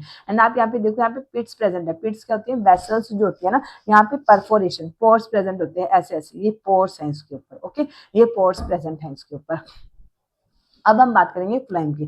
फ्लोएम में भी 5 टाइप्स के सेल्स होते हैं, sieve cells, sieve tubes, companion cells, phloem fibres and the phloem parenchyma. यहाँ पे भी 5 टाइप के सेल्स होते हैं, ये याद रखना पड़ेगा आपको नाम। जो सीव ट्यूब्स होती हैं ये ट्यूबुलर है, सीव ट्यूब है तो ये ट्यूबुलर सेल्स हैं। इनमें परफोरेटेड वॉल्स होते हैं, परफोरेटेड मतलब पोर्स, परफोरेटेड वर्ड किससे मिलता है, पोर्स से मिलता जुलता है। तो फ्लोएम ट्रांसपोर्ट कराता है फूड का, leaves to other parts of the plant except phloem fibres. Phloem fibre क्या करती हैं, एक्सेप्ट फ्लोएम फाइबर्स, से सिर्फ एक फ्लोएम फाइबर्स को छोड़ के आपकी जो फ्लोएम में जो सेल्स होते हैं सभी लिविंग होते हैं, सिर्फ फ्लोएम फाइबर्स ही डेड होती हैं, ओके। तो ये सब यहाँ पे लिखा भी है। कॉम्प्लेक्स परमानेंट टिश्यू में आपका आ जाएगा जाइलम एंड फ्लोएम। जाइलम में आपके आती हैं tracheids, vessels, xylem parenchyma, xylem fibres. Tracheids and vessels आपकी थिक वॉल्स होती हैं एंड जब ये मैच्योर हो जाती है तो ये डेड हो जाती हैं, ठीक है। ये ट्यूबुलर लाइक स्ट्रक्चर्स हैं, ये ट्रांसपोर्ट करती है आपका वाटर एंड मिनरल्स का। एंड आपकी जो पैरेन्काइमा होती हैं ये स्टोर करती हैं फूड को, जाइलम फाइबर्स सिर्फ आपकी सपोर्टिव नेचर में है। फ्लोएम, फ्लोएम क्या करती हैं, फूड का ट्रांसपोर्टेशन करती हैं आपकी। फूड बनता है कहाँ पे, आपके लीव्स वगैरह में बनता है वैसे ज्यादा, है ना, लीव्स में बनता है। तो ये यहाँ से आपके फूड का ट्रांसपोर्टेशन करती है। इसमें सीव सेल्स होती है, सीव ट्यूब्स होती है, कंपेनियन सेल्स होते हैं, पैरेन्काइमा, फ्लोएम फाइबर्स होती हैं, फ्लोएम पैरेन्काइमा होता है। तो यहाँ पे सिर्फ फ्लोएम फाइबर्स डेड होती है, इसके अलावा ये सब आपकी लिविंग होती है, ओके। तो सीव सेल्स, सीव ट्यूब्स में पोर होते हैं, ओके। तो ये सब आपने याद रखना है यहाँ पे भी अच्छे से। उसके बाद हम बात करेंगे एनिमल टिश्यूज के बारे में। जब हम सांस लेते हैं ना, हमें ऐसे लगता है कि हमारी जो चेस्ट है वो भी मूव कर रही है ना, अप या डाउन मूव कर रही है हमारी चेस्ट भी। अब हमारी बॉडी में ये मूवमेंट्स होती कैसी है, या जो हमारी बॉडी के पार्ट्स हैं ये मूव करते कैसे हैं, ओके। इस टाइप की मूवमेंट्स के लिए ना हमारी बॉडी में स्पेशलाइज्ड सेल्स होते हैं जिनको हम मसल सेल्स बोलते हैं। जो हमारी बॉडी में जो कॉन्ट्रैक्शन एंड रिलैक्सेशंस होती हैं जब सेल्स में, तो इसकी वजह से ही मूवमेंट होती है, ओके। जब हम ब्रीथ करते हैं तो हमारी जो चेस्ट है वो अप एंड डाउन मूवमेंट करती है, ओके। जब हम सांस लेते हैं तो अप, एंड जब हम सांस को छोड़ते हैं तो डाउन हमारी चेस्ट में मूवमेंट होती है। तो ये मूवमेंट हमारी बॉडी में मसल सेल्स की वजह से होती है। जब वो कॉन्ट्रैक्ट या रिलैक्स करते हैं तो एज अ रिजल्ट मूवमेंट होती है, okay. During breathing we inhale oxygen, जब हम सांस लेते हैं, ब्रीथ करते हैं, तो हम ऑक्सीजन का इनहेलेशन करते हैं, ऑक्सीजन हम अपनी बॉडी में लेते हैं। अब आप ये सोचोगे कि वेयर डज दिस ऑक्सीजन गो, उसके बाद ये ऑक्सीजन जाती कहाँ है हमारी बॉडी में। उसके बाद इस ऑक्सीजन को क्या किया जाता है, हमारी जो लंग्स होती हैं उसको एब्जॉर्ब कर लेती हैं एंड इसको हमारी बॉडी के सभी सेल्स तक पहुंचा देती है ब्लड के थ्रू, ओके। हमने जब सांस लिया, हमने जब ऑक्सीजन का इनटेक किया, तो इस ऑक्सीजन को सबसे पहले हमारी लंग्स एब्जॉर्ब कर लेती है, सबसे पहले लंग्स के पास भेजा जाता है। एंड लंग्स में क्या होता है, लंग्स के आसपास जो हमारी ब्लड वेसल्स होती हैं, ब्लड वेसल्स में इसको वहां से डाल के हमारी बॉडी के सभी सेल्स तक भेजा जाता है। Why could cells need oxygen, अब आप ये पूछोगे कि सेल्स को ऑक्सीजन की रिक्वायरमेंट क्यों होती है। हमने माइटोकॉन्ड्रिया के फंक्शन के बारे में पहले भी स्टडी किया हुआ है, जिससे हमें थोड़ा इस चीज का आइडिया लग सकता है। ओके, ब्लड जो होता है ना, जो हमारा खून होता है, जो हमारा ब्लड होता है, जब ये फ्लो करता है तो ये अपने साथ और भी बहुत से सब्सटेंसेस को एक जगह से दूसरे जगह पे ट्रांसपोर्ट कराता है हमारी बॉडी में। ठीक है, जैसे जो हमारा ब्लड है, इसके साथ साथ हमारी ऑक्सीजन भी एक जगह से दूसरे सेल्स, हमारी बॉडी में एक जगह से दूसरी सारी सेल्स तक पहुंचाई जाती है। हमारा फूड भी जो हम खाते हैं हमारे स्टमक से, हमारे स्मॉल इंटेस्टाइन से होता हुआ फिर वो सभी बॉडी पार्ट्स में जाता है। ओके, एंड ये जो हमारा ब्लड होता है, यही हमारी सेल्स में जो वेस्ट मटेरियल्स का प्रोडक्शन होता है उसको भी कोलेक्ट करता है एंड हमारे लीवर एंड किडनी तक लेकर आता है कि जिससे हम उसको डिस्पोज कर सके। ओके, इस पैराग्राफ में एक्चुअली बोला क्या गया है मैं आपको बताती हूँ। अब आपको पता है कि ऑक्सीजन का इनटेक हम अपनी मतलब कि नोस्ट्रिल से कर रहे हैं, है ना। तो वो सबसे पहले कहाँ जाता है, ऑक्सीजन आपकी सबसे पहले कहाँ जाती है, लंग्स में जाती है। ओके, लंग्स में क्या किया जाता है, लंग्स इसको एब्जॉर्व करेंगी। अब लंग्स क्या करेंगी, वहां पे जो ब्लड वेसल्स प्रेजेंट है, ब्लड वेसल्स में भेजा जाएगा इसको। ब्लड वेसल्स में आपका ब्लड है, ब्लड के साथ होती हुई आपकी ऑक्सीजन सभी सेल्स तक, सेल्स ऑफ बॉडी तक भेजे जाते हैं। जब जो भी आपकी बॉडी के सेल्स हैं सब तक पहुंचा दी जाती है। ऐसे ही जैसे आपने फूड का इंटेक किया अपने माउथ से, ठीक है, अब ये जो फूड है सबसे पहले आपका डाइजेशन के लिए आपके डाइजेस्टिव सिस्टम में जाता है। डाइजेस्टिव सिस्टम में आपके बहुत सारे पार्ट होता है, जैसे माउथ हो गया, सबसे पहले माउथ से फिर इसोफेगस, इसोफेगस से फिर आपका स्टमक, स्टमक के बाद वो आपकी स्मॉल इंटेस्टाइन में जाएगा, फिर लार्ज इंटेस्टाइन में जाएगा, है ना। तो यहाँ से क्या होता है, स्मॉल इंटेस्टाइन या आपकी जो मेनली हम स्मॉल इंटेस्टाइन की बात करते हैं इस मैटर में, ठीक है। अब आपकी बॉडी में क्या होता है, जो आपका खाना है उसको स्मॉल इंटेस्टाइन में मतलब इस फॉर्म में कन्वर्ट कर दिया जाता है कि जो आपकी बॉडी यूटिलाइज करती है। ओके, अब यहाँ से क्या होगा, यहाँ पे भी आपके पास ब्लड वेसल्स प्रेजेंट होंगी स्मॉल इंटेस्टाइन में भी, एंड इस ब्लड वेसल्स के थ्रू आपके फूड की भी जो आपकी जो फॉर्म है उसको भी आपकी बॉडी के सेल्स तक भेजा जाएगा। ओके, एंड इसको भी हम क्या कर रहे हैं, एट लास्ट हम किस में डाल रहे हैं, ब्लड में डाला इसको भी हमने। ठीक है, ऐसे ही जैसे हम किसी और चीज का भी इंटेक करते हैं, जैसे और भी जो अब हमारी बॉडी में अब जो हमारे सेल्स हैं जब ये एक्टिविटीज परफॉर्म करते हैं, यहाँ पे कुछ वेस्ट मटेरियल फॉर्मेशन होता है, एंड वो आपको पता है वेस्ट मटेरियल किस फॉर्म में होता है, कार्बन डाइऑक्साइड की फॉर्म में होता है। ठीक है, हमारा कार्बन डाइऑक्साइड के टॉक्सिक सब्सटेंसेस होते हैं और बहुत जो हमारी बॉडी के लिए हार्मफुल होते हैं। तो अब इनको भी क्या किया जाएगा, इनको भी हमारे ब्लड में ही डाला जाता है, एंड फिर ब्लड के थ्रू ही इनको मतलब कि इनकी रिस्पेक्टिव ऑर्गन्स तक पहुंचाया जाता है। जैसे इनको भी हम या तो किडनी वगैरह तक पहुंचाते हैं, ठीक है, किडनी तक, या फिर आपके एक्सक्रीटरी सिस्टम तक पहुंचाते हैं इसके। ठीक है, तो इनको भी मतलब ऐसे यहाँ से रिमूव किया जाता है। तो इन चीजों का, सब चीजों का ट्रांसपोर्टेशन हो कैसे रहा है, आपकी ब्लड के थ्रू ही हो रहा है, क्योंकि जो ऑक्सीजन थी वो एट लास्ट आपने ब्लड में डाली, ब्लड के साथ आपने इसको आपकी बॉडी के सभी सेल्स तक ट्रांसपोर्ट कर दिया। फूड को भी आपने एट लास्ट क्या किया, उसको मतलब कि आपकी फॉर्म में जिसमें आपकी बॉडी यूज कर सकती है उसमें कन्वर्ट किया, उसके बाद उसको भी ब्लड वेसल्स में डाल दिया। आपके सेल्स में जब रिएक्शन हुई तो उसकी वजह से जो कार्बन डाइऑक्साइड जो टॉक्सिक सब्सटेंस बने उसको भी आपने ब्लड में डाला, उसके बाद रिस्पेक्टिव ऑर्गन्स में भेज दिया, जैसे किडनी में भेज दिया आपने उसको। ठीक है, किडनी वगैरह में भेज दिया जिससे उसको भी रिमूव कर दिया जाए। ओके, तो क्या हो रहा है, जो भी यहाँ पे ट्रांसपोर्टेशन हो रहा है वो आपके ब्लड के थ्रू ही हो रहा है। ओके, तो मेन बात यहाँ पे यही थी। Blood and muscles are both examples of tissue find in our body. आपका जो ब्लड या जो आपकी मसल्स हैं ये दोनों ही टिश्यूज के एग्जांपल हैं जो कि आपकी बॉडी में पाए जाते हैं। जो ये फंक्शंस परफॉर्म करते हैं, मतलब कि जो वेरियस टाइप के डिफरेंट फंक्शंस परफॉर्म करते हैं एनिमल टिश्यूज में, ठीक है, तो सच एज एपिथेलियल टिश्यूज, ऐसे हमारी बॉडी में और भी टिश्यूज प्रेजेंट होते हैं, जैसे epithelial, connective tissue, muscular tissue and nervous tissues. ठीक है, ये सब भी हमारे पास टिश्यू के टाइप्स प्रेजेंट हैं। एंड जो आपका ब्लड होता है ये एक टाइप का कनेक्टिव टिश्यू होता है, कनेक्ट करता है ये वेरियस ऑर्गन्स को, तो हम इसलिए इसको कनेक्टिव टिश्यू बोल देते हैं। एंड मसल्स को हम मस्कुलर टिश्यू बोलते हैं। ओके, तो ये एक बार दोबारा से फिर रीड कर लेना। तो next is are epithelial tissue. तो अब हम डिफरेंट टाइप्स के टिश्यूज के बारे में बात करेंगे। अब सबसे पहले हम बात करेंगे एपिथेलियल टिश्यूज के बारे में। ओके, हमारे पास एपिथेलियल टिश्यू है, कनेक्टिव टिश्यूज हैं, मस्कुलर टिश्यू है, ओके, हमारे पास और नर्वस टिश्यू है। ओके, ये सब टिश्यूज हैं, इनके बारे में हम वन बाय वन करके अभी रीड करने वाले हैं। सबसे पहले हम बात करेंगे एपिथेलियल टिश्यू के बारे में। एंड एपिथेलियल टिश्यू मतलब जैसे अभी मैंने आपको बताया था कि जैसे एपिथेलियल एपिथेलियल टिश्यू होता है जिससे आपकी जो बाहर वाली लेयर बनी हुई है, जैसे स्किन है, स्किन से जो नीचे वाला टिश्यू होता है वो आपका एपिथेलियल टिश्यू ही होता है। ओके, द कवरिंग और protective tissue in the animal body are epithelial tissue. जो आपकी बॉडी की सारी कवरिंग है या जो आपको इसको प्रोटेक्टिव टिश्यू बोलते हैं, तो ये आपकी बॉडी में एपिथेलियल टिश्यू ही होता है। आपका जो एपिथेलियम टिश्यू ही होता है, यही आपकी सभी ऑर्गन्स को या जितनी भी कैविटीज है सबको कवर करके रखता है। ओके, ये क्या करता है, एक टाइप का बैरियर होता है, ये रुकावट डालता है, ये मतलब कि डिफरेंट बॉडी सिस्टम्स को भी आपस में सेपरेट करके रखता है ये।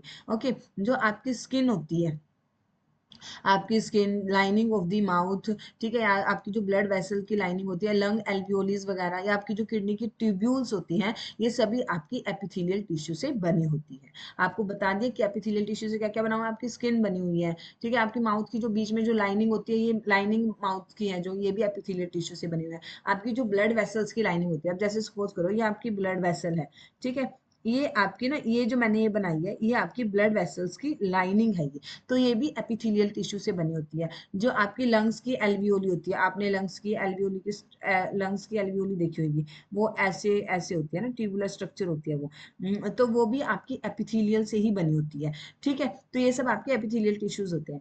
Epithelial tissue cells are tightly packed, and आपकी जैसे ये आउटर कवरिंग है ये, तो ये कैसे रहेंगे, टाइटली पैक्ड रहेंगे, जैसे आपकी प्लांट्स में थे। प्लांट्स में भी जो आपकी एपिडर्मिस लेयर थी वो टाइटली पैक्ड थी, एंड यहाँ पे आपकी एपिथेलियल जो टिश्यू है वो भी टाइटली पैक्ड रहेगा, एंड ये एक कॉन्टिन्यूअस शीट की तरह प्रेजेंट होता है। दे हैव ओनली मतलब कि जो आपकी स्किन होती है ना, वो भी एपिथेलियल टिश्यू से बनी होती है। ठीक है, तो मतलब आपने इस चीज को ध्यान रख के चलना है। अब आपको लग रहा है कि स्किन में कहीं स्पेसेस है बीच में, नहीं ना, स्किन में जो सेल्स हैं वो आपस में टाइटली पैक्ड है। ओके, एंड ये कॉन्टिन्यूअस शीट की तरह होती हैं, एंड यहाँ पे बहुत small small amount of he cementing material present होता है इनके बीच में, एंड इनके बीच में कोई भी इंटरसेलुलर स्पेस नहीं होता। ओके, जो कुछ भी आपकी बॉडी में एंटर कर रहा है या लीव कर रहा है, उसको एक ना एक टाइम तो, मतलब कि वन टाइम तो उसको एपिथेलियम को क्रॉस करना ही पड़ेगा। ठीक है, तो इसलिए एज ए रिजल्ट जो परमिएबिलिटी होती है सेल्स की, वो डिपेंड करती है एपिथीलिया पे, कि एपिथीलिया मतलब कि किस टाइप का है। तो एपिथीलिया वहाँ पे एक इंपॉर्टेंट रोल प्ले करता है, उसको मटेरियल्स के एक्सचेंज को रेगुलेट करने में, between the body and the external environment. ठीक है, मतलब कि बॉडी में और एक्सटर्नल इन्वायरमेंट में जो आपका एपिथीलिया है, ये एक रोल प्ले करता है कि किस चीज को आपकी बॉडी में एंट्री देनी है, किसको नहीं देनी। ओके, एंड आपकी जो डिफरेंट बॉडी पार्ट्स हैं उनके बीच में भी ये मतलब कि एक बैरियर की तरह वर्क करता है। अब हम इसके टाइप की बात नहीं करेंगे।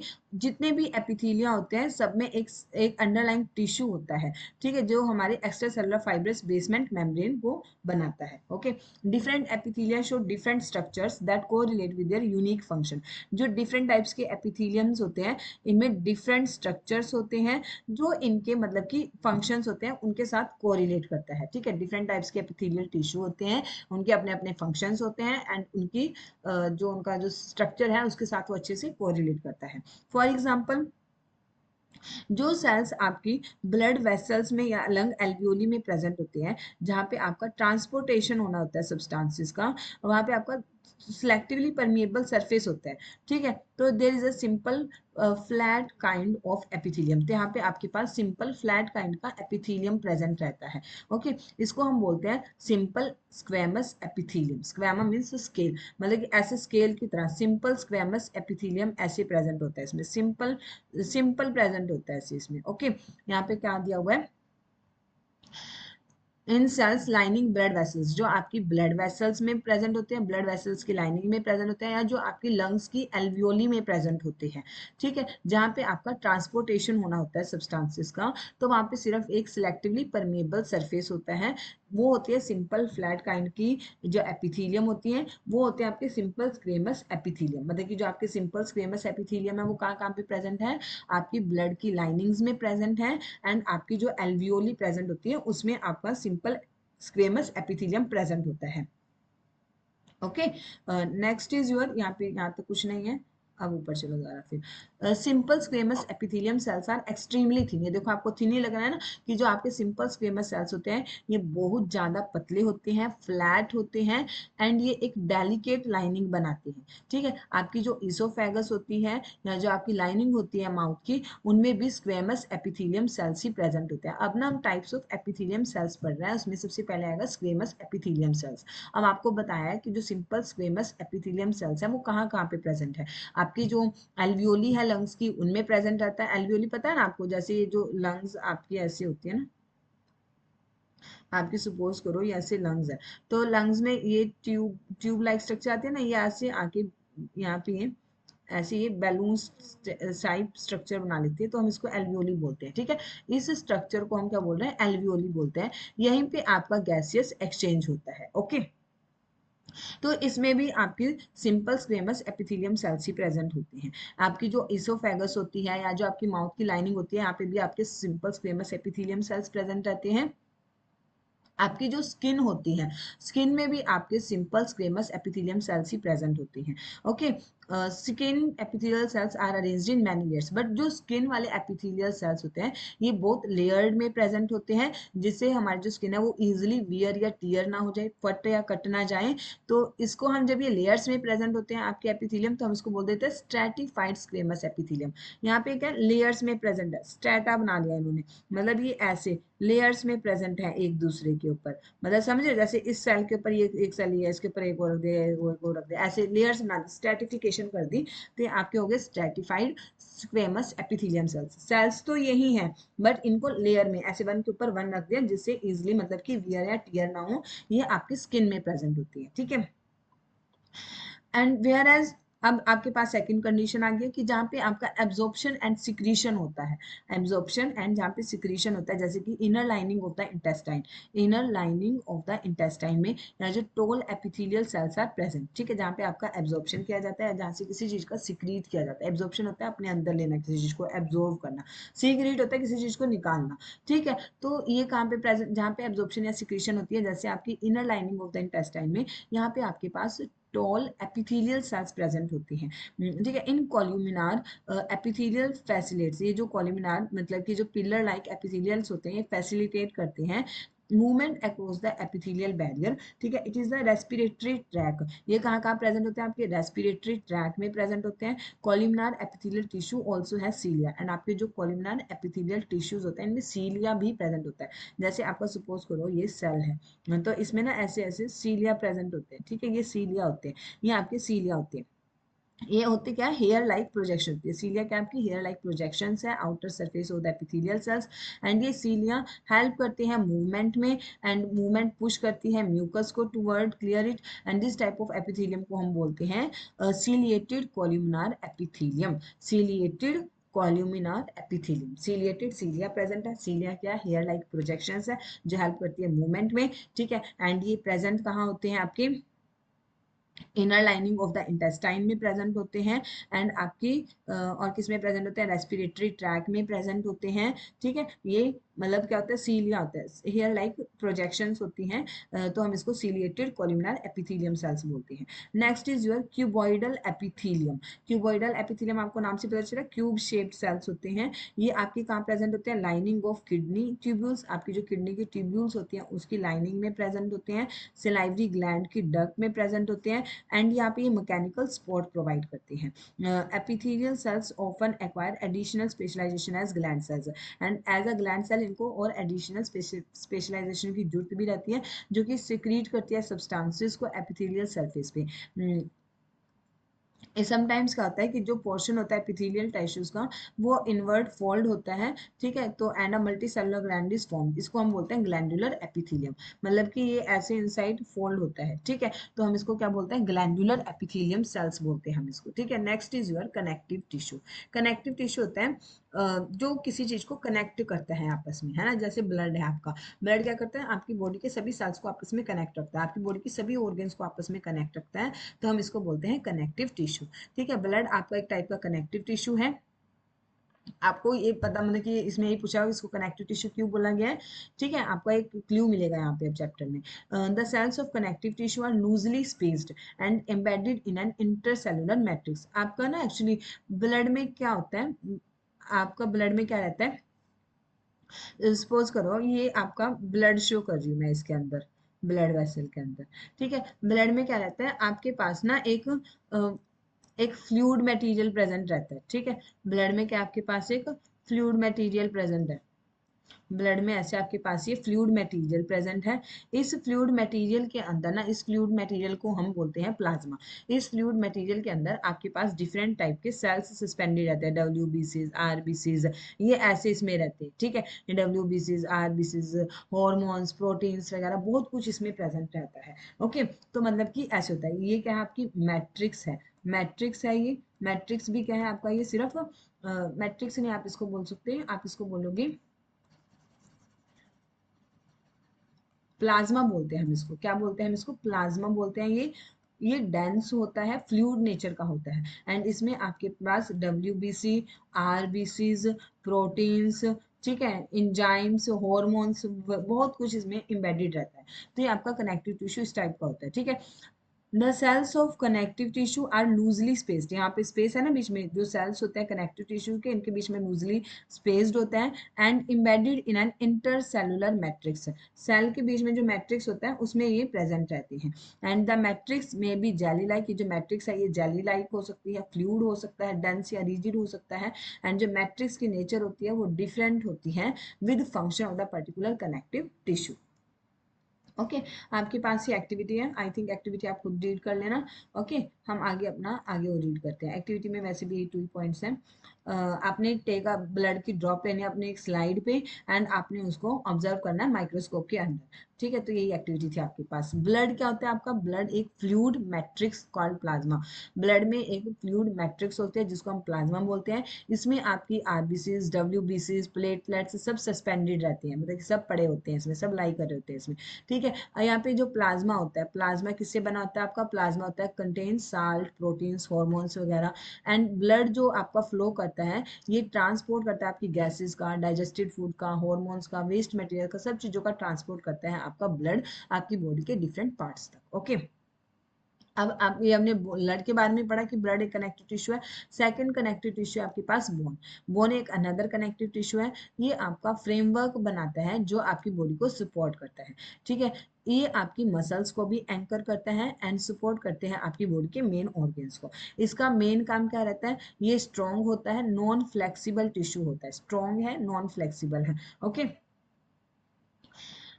बोन सेल्स आर एम्बेडेड, आपकी जो बोन की जो सेल्स होती है ये भी एक हार्ड मैट्रिक्स में एम्बेडेड रहती हैं, जो कि बनी होती है आपकी कैल्शियम एंड फॉस्फोरस कंपाउंड्स की। आपकी जो बोन सेल्स होती है वो किस में एम्बेडेड है, एक हार्ड मैट्रिक्स में एम्बेडेड है, जिसको हम बोलते हैं कैल्शियम, एंड वो किससे बनी होती है आपकी, कैल्शियम एंड फॉस्फोरस कंपाउंड्स से। यस बच्चों, बोन आपका एक another type of connective tissue है। Just a minute.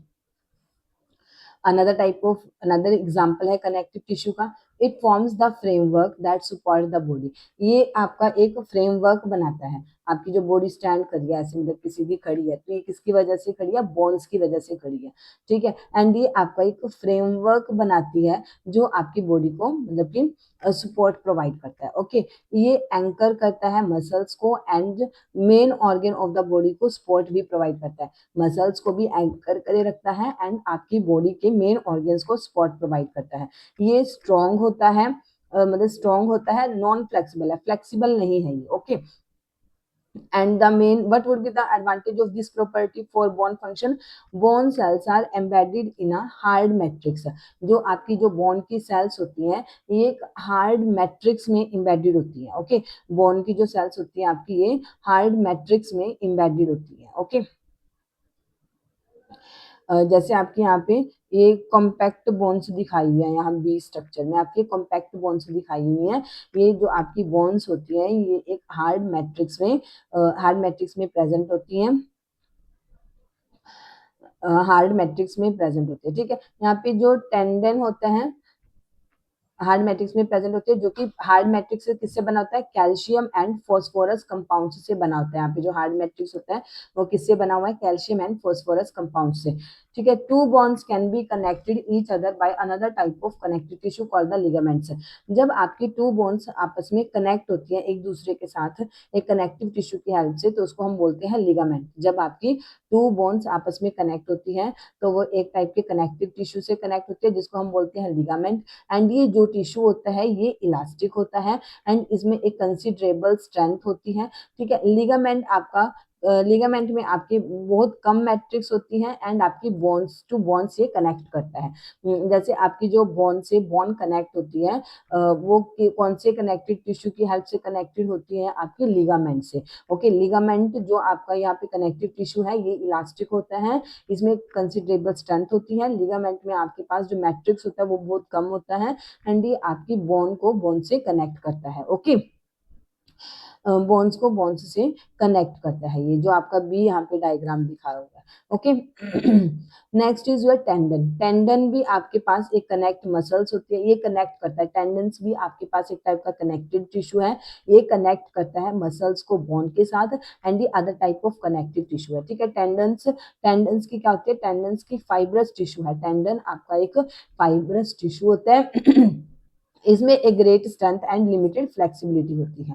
Okay, another type का कनेक्टिव टिश्यू रहता है आपके पास कार्टिलेज। अनदर टाइप का कनेक्टिव टिश्यू है आपके पास कार्टिलेज। यहाँ पे आपको ये दिखाया हुआ हाईलाइन कार्टिलेज दिखाया हुआ आपको, ये हाईलाइन कार्टिलेज। ओके, तो अनदर टाइप का कनेक्टिव टिश्यू कार्टिलेज है, इसमें बहुत ज्यादा स्पेस्ड सेल्स होते हैं, जिसमें सेल्स प्रेजेंट होते हैं ना उसमें बहुत ज्यादा स्पेस प्रेजेंट होते हैं। यहाँ पे जो सॉलिड मैट्रिक्स होती है वो प्रोटीन्स एंड शुगर्स से बनी होती है एंड कार्टिलेज होती है ये स्मूथ करती है आपके बोन सरफेस को जहाँ पे आपके जॉइंट्स होते हैं एंड ये प्रेजेंट होती है आपकी nose, ear, trachea and larynx में भी।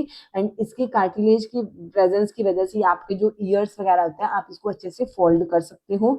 ओके, एंड आपकी जो बोन्स होती है उनको हम बेंड नहीं कर सकते आर्म्स में, बट आपकी जो ये कार्टिलेज होती है, ठीक है, इसकी ये स्मूथ बोन सरफेस, ये बोन सरफेस को मतलब कि स्मूथ कर देती है एंड ये आपकी नोज, ईयर, ट्रैकिया वगैरह में प्रेजेंट होता है। Next is your areolar connective tissue. Areolar connective tissue आपका प्रेजेंट होता है स्किन एंड मसल्स के बीच में। एरियोलर कनेक्टिव टिश्यू आपका कहाँ प्रेजेंट होता है, स्किन एंड मसल्स के बीच में, around blood vessels and nerves and in the bone marrow. Bone marrow में भी प्रेजेंट होता है ये आपके स्पेस को मतलब कि फिल कर देता है, जो स्पेस आपकी ऑर्गन्स के बीच में प्रेजेंट होता है, सपोर्ट करता है आपकी इंटरनल ऑर्गन्स को एंड हेल्प करता है टिश्यू की रिपेयर्स में। ओके, नेक्स्ट इज योर जहाँ पे आपके फैट को स्टोर किया जाता है उसको हम बोलते हैं स्टोरिंग एडिपोज टिश्यू।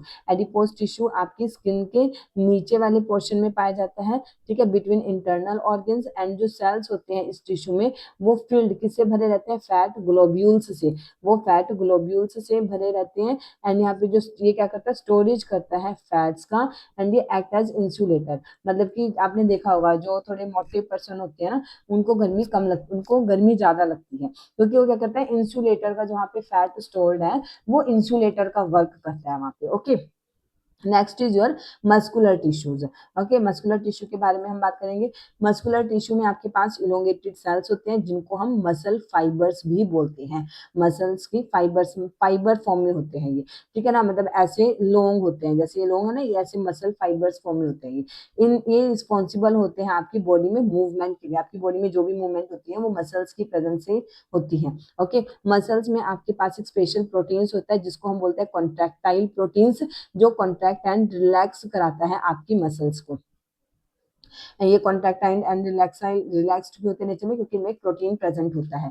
ओके, मतलब कि कुछ मसल्स ऐसी होती है जो आप अपने अपनी विल के अकॉर्डिंग उनमें मूवमेंट कराते हो। ओके, जैसे जो आपकी मसल्स आपके लिम्स में प्रेजेंट है, आपका फोर लिम्ब होती है ना, जो आपकी लिम्स में प्रेजेंट है मसल्स, आपके फोर लिम्ब में या हाइंड लिम्ब में जो आपकी मसल्स हैं वो आपकी मर्जी के अकॉर्डिंग काम करती हैं, आपकी विल के अकॉर्डिंग काम करती हैं। बट कुछ मसल्स ऐसी होती हैं कि जो आपके कंट्रोल में नहीं होती, फिर भी उनमें मूवमेंट होती है। ओके, तो हमारे पास मसल्स टू टाइप्स की होती है, ठीक है। कुछ मसल्स ऐसी होती हैं जो आपकी कॉन्शियस विल पे डिपेंड करती है, जब आपका मन होगा तभी वो मूव करेंगे। जैसे अब मैं हैंड्स मेरे तब मूव करे जब मैं इनको मूव करा रही हूँ कि मसल्स आपकी लिम्स में प्रेजेंट होती है।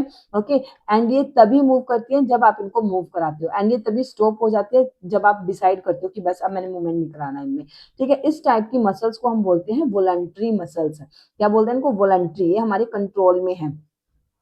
एंड इसी टाइप की इनको हम और क्या बोलते हैं? स्केलेटल मसल्स बोलते हैं, as they are mostly attached to bones and help in body movements, ठीक है। इन्हीं को हम स्केलेटल मसल्स भी बोलते हैं, क्योंकि ये मतलब कि मोस्टली किससे अटैच रहती है? बोन्स से अटैच रहती है, एंड हमारी बॉडी की मूवमेंट में हेल्प करती है। ओके, अंडर द माइक्रोस्कोप जो ये मसल्स होती हैं, ये alternate light and dark bands और स्ट्रिएशन से शो करती हैं। ओके, जैसे ये जो मसल्स है ना, इसमें ऐसे लाइट एंड डार्क बैंड्स दिखाई देते हैं, यहाँ पे आपको दिख रहे हैं।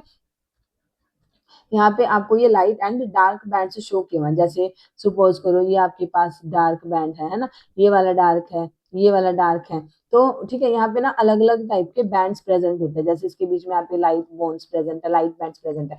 तो ये जो डार्क लाइट बैंड्स प्रेजेंट होते हैं, इसकी वजह से हम इसको क्या बोलते हैं?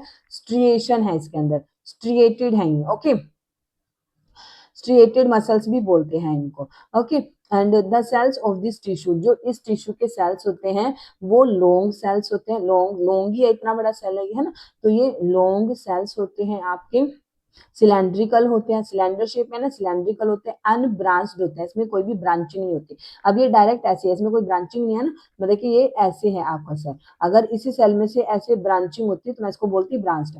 अभी इसमें से ऐसा कोई ब्रांचिंग है नहीं, तो ये अनब्रांच्ड होते हैं एंड मल्टी न्यूक्लिएट होते हैं। जैसे आपके पास ये एक मसल सेल दिखाया हुआ है, ठीक है, एंड इसमें न्यूक्लियाई की तरह दिखाया, एक ये न्यूक्लियाई प्रेजेंट है, एक ये न्यूक्लियाई है, एक ये मल्टी न्यूक्लिएट होते हैं। ओके, आपने इन मसल्स के बारे में याद क्या रखना है? ये आपकी वॉलंटरी मसल्स है, आपके कंट्रोल में है, ठीक है, आपके कंट्रोल में, तो हम इनको वॉलंटरी मसल्स बोलते हैं। एंड इन्हीं मसल्स को हम स्केलेटल मसल्स भी बोलते हैं, क्योंकि ये मोस्टली आपकी बोन्स से अटैच्ड रहती हैं। ओके, एंड ये आपकी बॉडी की मूवमेंट में हेल्प करती है। ओके, जब हम इनको माइक्रोस्कोप में जब हम इनकी स्टडी करते हैं, तो आपको जब आपको मतलब कि इनको किसी एक प्रॉपर डाई से स्टेन करते हैं, तो आपको इसमें वो देखते हैं, मतलब कि डार्क एंड लाइट कलर के बैंड्स नजर आते हैं। एंड जो ये बैंड वाला पैटर्न होता है, एक डार्क एक लाइट, तो इसी चीज को हम स्ट्रिएशन बोलते हैं। Okay, and as a result इनको हम स्ट्रिएटेड मसल्स बोलते हैं।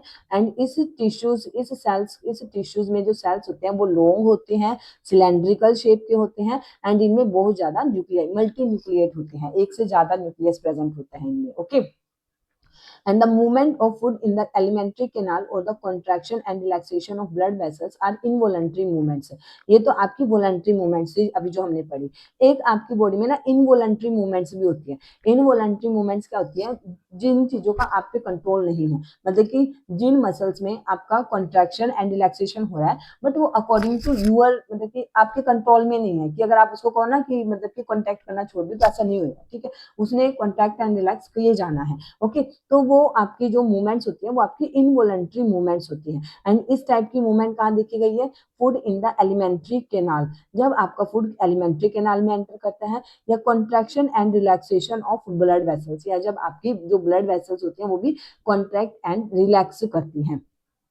ओके, तो we can not really start them और stop them simply by wanting to do so. हम इनको अपने अकॉर्डिंग स्टार्ट या स्टॉप नहीं कर सकते।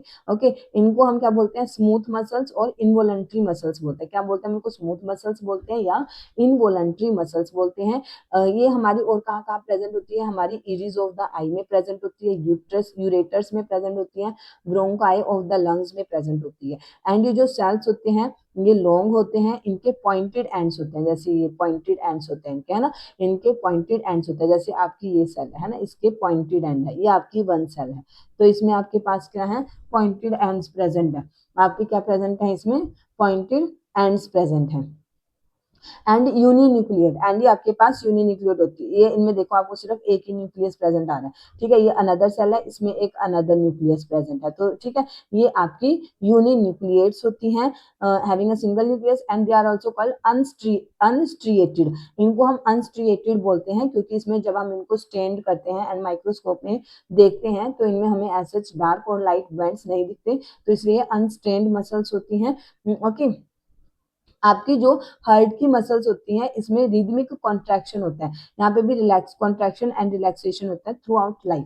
जब तक आप जिंदा रहोगे ना, आपके हार्ट में भी मतलब ये एक टाइप का रिदमिक कॉन्ट्रैक्शन एंड रिलैक्सेशन होता है, कॉन्ट्रैक्शन रिलैक्सेशन चलता रहता है जब तक आप जीवित रहते हो। तो ये इस टाइप की जो मसल्स होती हैं ये भी इनवॉलंटरी मसल्स होती हैं, बट आपकी जो हार्ट की मसल्स हैं इनको स्पेशल नाम दिया गया है कार्डियाक मसल्स। हार्ट, आपकी जो हार्ट की मसल्स होती हैं ये भी आपकी सिलेंड्रिकल होती है, ये आपके पास सिलेंड्रिकल है, देखो ये ब्रांच्ड है, ये इसी में से ऐसे ब्रांच निकली है, ठीक है। ये सिलेंड्रिकल होती है, ब्रांच्ड होती है एंड यूनिन्यूक्लिएट होती है। इनमें सिर्फ एक ही न्यूक्लियाई प्रेजेंट होता है, ठीक है, इनमें सिर्फ एक ही न्यूक्लियाई प्रेजेंट होता है। आपके पास 3 टाइप्स की मसल्स हो गई हैं। एक तो आपके पास हो गई है कार्डियाक मसल्स, कार्डियाक मसल्स, ठीक है, ये तो है आपके पास कार्डियाक मसल्स। कार्डियाक मसल्स, ये है आपके पास स्मूथ मसल्स, स्मूथ मसल्स। आपकी जो कार्डियाक मसल्स हैं यही आपकी कौन सी होती है, यही आपकी स्ट्रिएटेड मसल्स होती है ना, इसमें लाइट एंड डार्क कलर के बैंड्स हैं, तो ये आपकी स्ट्रिएटेड होती है, कार्डियाक मसल्स है, स्ट्रिएटेड है। एंड ये आपकी मल्टी न्यूक्लिएट है ना, ये मल्टी न्यूक्लिएट होती है आपकी, ठीक है। एंड जबकि आपकी जो स्मूथ मसल्स हैं ये आपकी इनवॉलंटरी मसल्स होती हैं, इनवॉलंटरी होती है, मतलब कि ये आपके कंट्रोल में नहीं होती है ना, कि जब आप चाहोगे कॉन्ट्रैक्ट एंड रिलैक्स करो, ये उसके अकॉर्डिंग नहीं, अपने अकॉर्डिंग कॉन्ट्रैक्ट एंड रिलैक्स करती है। एंड ये आपकी इसके जो एंड्स होते हैं वो टेपर्ड होते हैं, ठीक है, मतलब कि इसके जो एंड्स होते हैं वो पॉइंटेड एंड्स होते हैं, यहाँ पे इसमें आपके पास पॉइंटेड एंड्स होते हैं। स्मूथ मसल्स हैं आपकी, इनवॉलंटरी है, पॉइंटेड एंड्स हैं, नॉन स्ट्रिएटेड है ये, ठीक है ना। जब हम इसको माइक्रोस्कोप में देखते हैं तो हमें ऐसा इसमें किसी टाइप की वो स्ट्रिएशन नहीं दिखते, बैंड्स नहीं नजर आते। ओके, नेक्स्ट हमारे पास है यहाँ पे कार्डियाक मसल्स। कार्डियाक मसल्स आपकी कौन सी है, जो कि आपकी हार्ट में प्रेजेंट होती है। ये कहाँ प्रेजेंट होती है, आपकी हार्ट में प्रेजेंट होती है।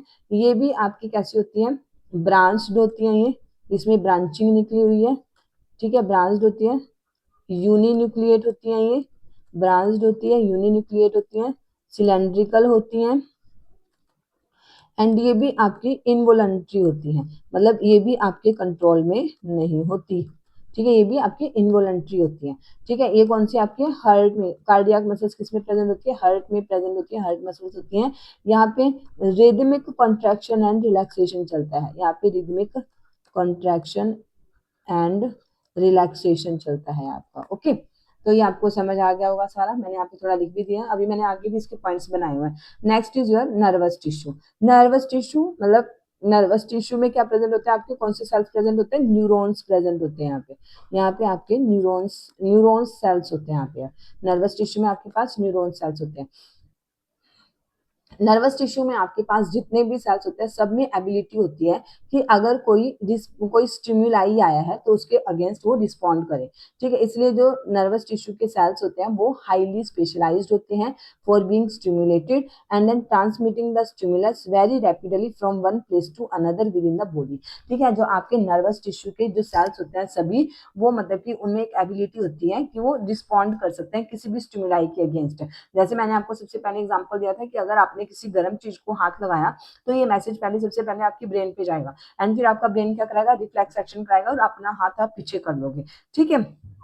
तो इस ये जो आपका मैसेज पहले आपके हैंड से, आपकी जो मसल्स है, मसल्स प्रेजेंट है आपके हैंड में, आपके हैंड की मसल्स से जो आपका मतलब कि ब्रेन तक गया, ओके, एंड ब्रेन से फिर वापस आया और आपने अपना मतलब कि हैंड पीछे कर दिया।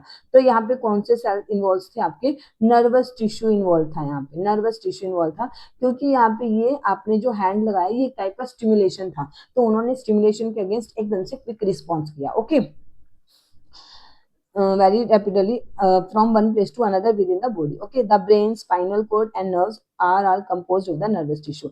आपकी जो ब्रेन होती है या आपकी जो स्पाइनल कॉर्ड है या जो नर्व्स है, सब में ही नर्वस टिश्यू प्रेजेंट होता है। यहाँ पे जो सेल्स होते हैं टिश्यू को, उसके टिश्यू द नर्व सेल्स और न्यूरॉन्स, न्यूरॉन्स बोलते हैं हम इनको। न्यूरॉन की स्ट्रक्चर क्या होती है? न्यूरॉन में एक आपके पास सेल बॉडी होती है, ये रही आपके पास न्यूरॉन की स्ट्रक्चर। न्यूरॉन में आपके पास ये सेल बॉडी प्रेजेंट है, ये जो प्रेजेंट है ये आपकी सेल बॉडी है। ये इसमें से ये डेंड्राइट्स निकले हुए हैं, ये आपका बीच में इसमें न्यूक्लियस प्रेजेंट है, ये यहाँ पे जो ऐसे ऐसे ऐसे चल रहा है ये आपके एक्सॉन्स है, एंड ये आपकी नर्व एंडिंग्स है। ओके, तो न्यूरॉन में क्या क्या होता है? सेल बॉडी होती है, सेल बॉडी के अंदर एक न्यूक्लियस होता है एंड साइटोप्लाज्म होता है, जहां से आपके पास एक long thin hair like part arise होता है। ठीक है, usually each neuron has a single long part, मतलब कि मेनली क्या होता है, एक न्यूरॉन में एक ही लॉन्ग पार्ट ऐसे निकला होता है in the form of fibre, जिसको हम एक्सॉन बोलते हैं, and many short branched part होता है जिसको हम डेंड्राइट्स बोलते हैं। एंड इंडिविजुअल नर्व सेल में be up to a metre long, आपका जो एक ये सेल होता है ये 1 मीटर लॉन्ग होता है, 1 मीटर लॉन्ग होता है ये। Okay, may be and many nerve fibres bound together by connective tissue makeup a nerve. And जब आपकी ये आपस में कनेक्ट करके, जब ये मतलब कि बहुत सारे जब आपकी नर्व फाइबर्स आपस में कनेक्ट कर जाती हैं तो ये एक कनेक्टिव टिश्यू में आता है जिसको हम नर्व्स बोलते हैं। जो सिग्नल आपकी नर्व फाइबर्स के थ्रू होके जाता है हम उसको नर्व इम्पल्स बोलते हैं। एंड नर्व इम्पल्स आपकी नर्व, ठीक है, तो जो नर्व इम्पल्स होती है वो अलाउ करती है आपकी move our muscles when we want to, मतलब कि नर्व इम्पल्स जब जाते हैं तो वो अलाउ करती है आपकी कि आप अपनी मसल्स को मूव कर सकते हो। Okay, the functional combination of nerves and muscles tissue is fundamental to most animals. And ये आपका जो फंक्शनल कॉम्बिनेशन होता है ना आपकी नर्व का और मसल सेल्स का, मसल टिश्यू का, ये एक फंडामेंटल कॉम्बिनेशन है मोस्ट एनिमल्स की वर्किंग के लिए।